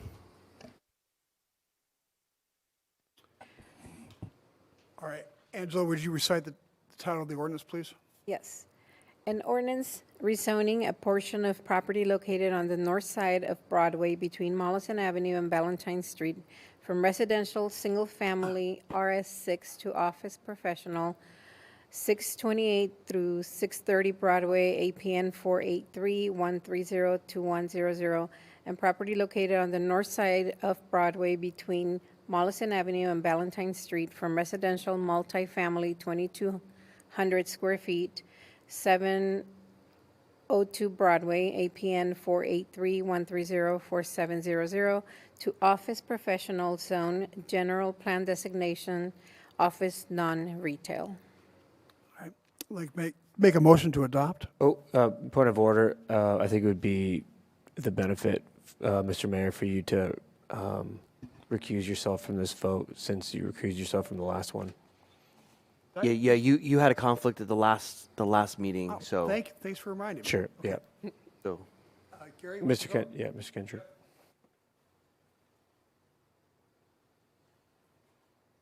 Okay, I'd like to make a motion for adoption. second.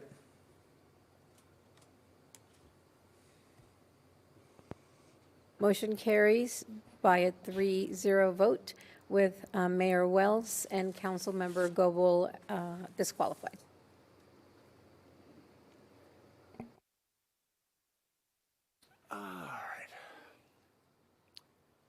That brings us to closed session. The city attorney will recite the titles and lead us into the closed session. Thank you, Mr. Mayor. The council will meet in closed session on the item as listed under number 19 on the agenda, conference with legal counsel, anticipated litigation pursuant to Government Code Section 54956.9, one potential case. Thank you. I'd like to make a motion then to adjourn the closed session. Second. Please vote. Motion carries by a unanimous vote of those present. Ladies and gentlemen, we're going to go to closed session. It shouldn't take very long. We'll come back and conclude the meeting.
Ladies and gentlemen, we're back from closed session. I'd like to ask our attorney to report on closed session. Thank you, Mr. Mayor. The council met in closed session on the one item as listed. Direction was given. No reportable action was taken. This brings us to the adjournment, the regular joint meeting of the El Cajon City Council, El Cajon Housing Authority, successor agency to the El Cajon Redevelopment Agency, held this 23rd day of September 2025. Is adjourned till Tuesday, October 14th, 2025 at 3 o'clock p.m.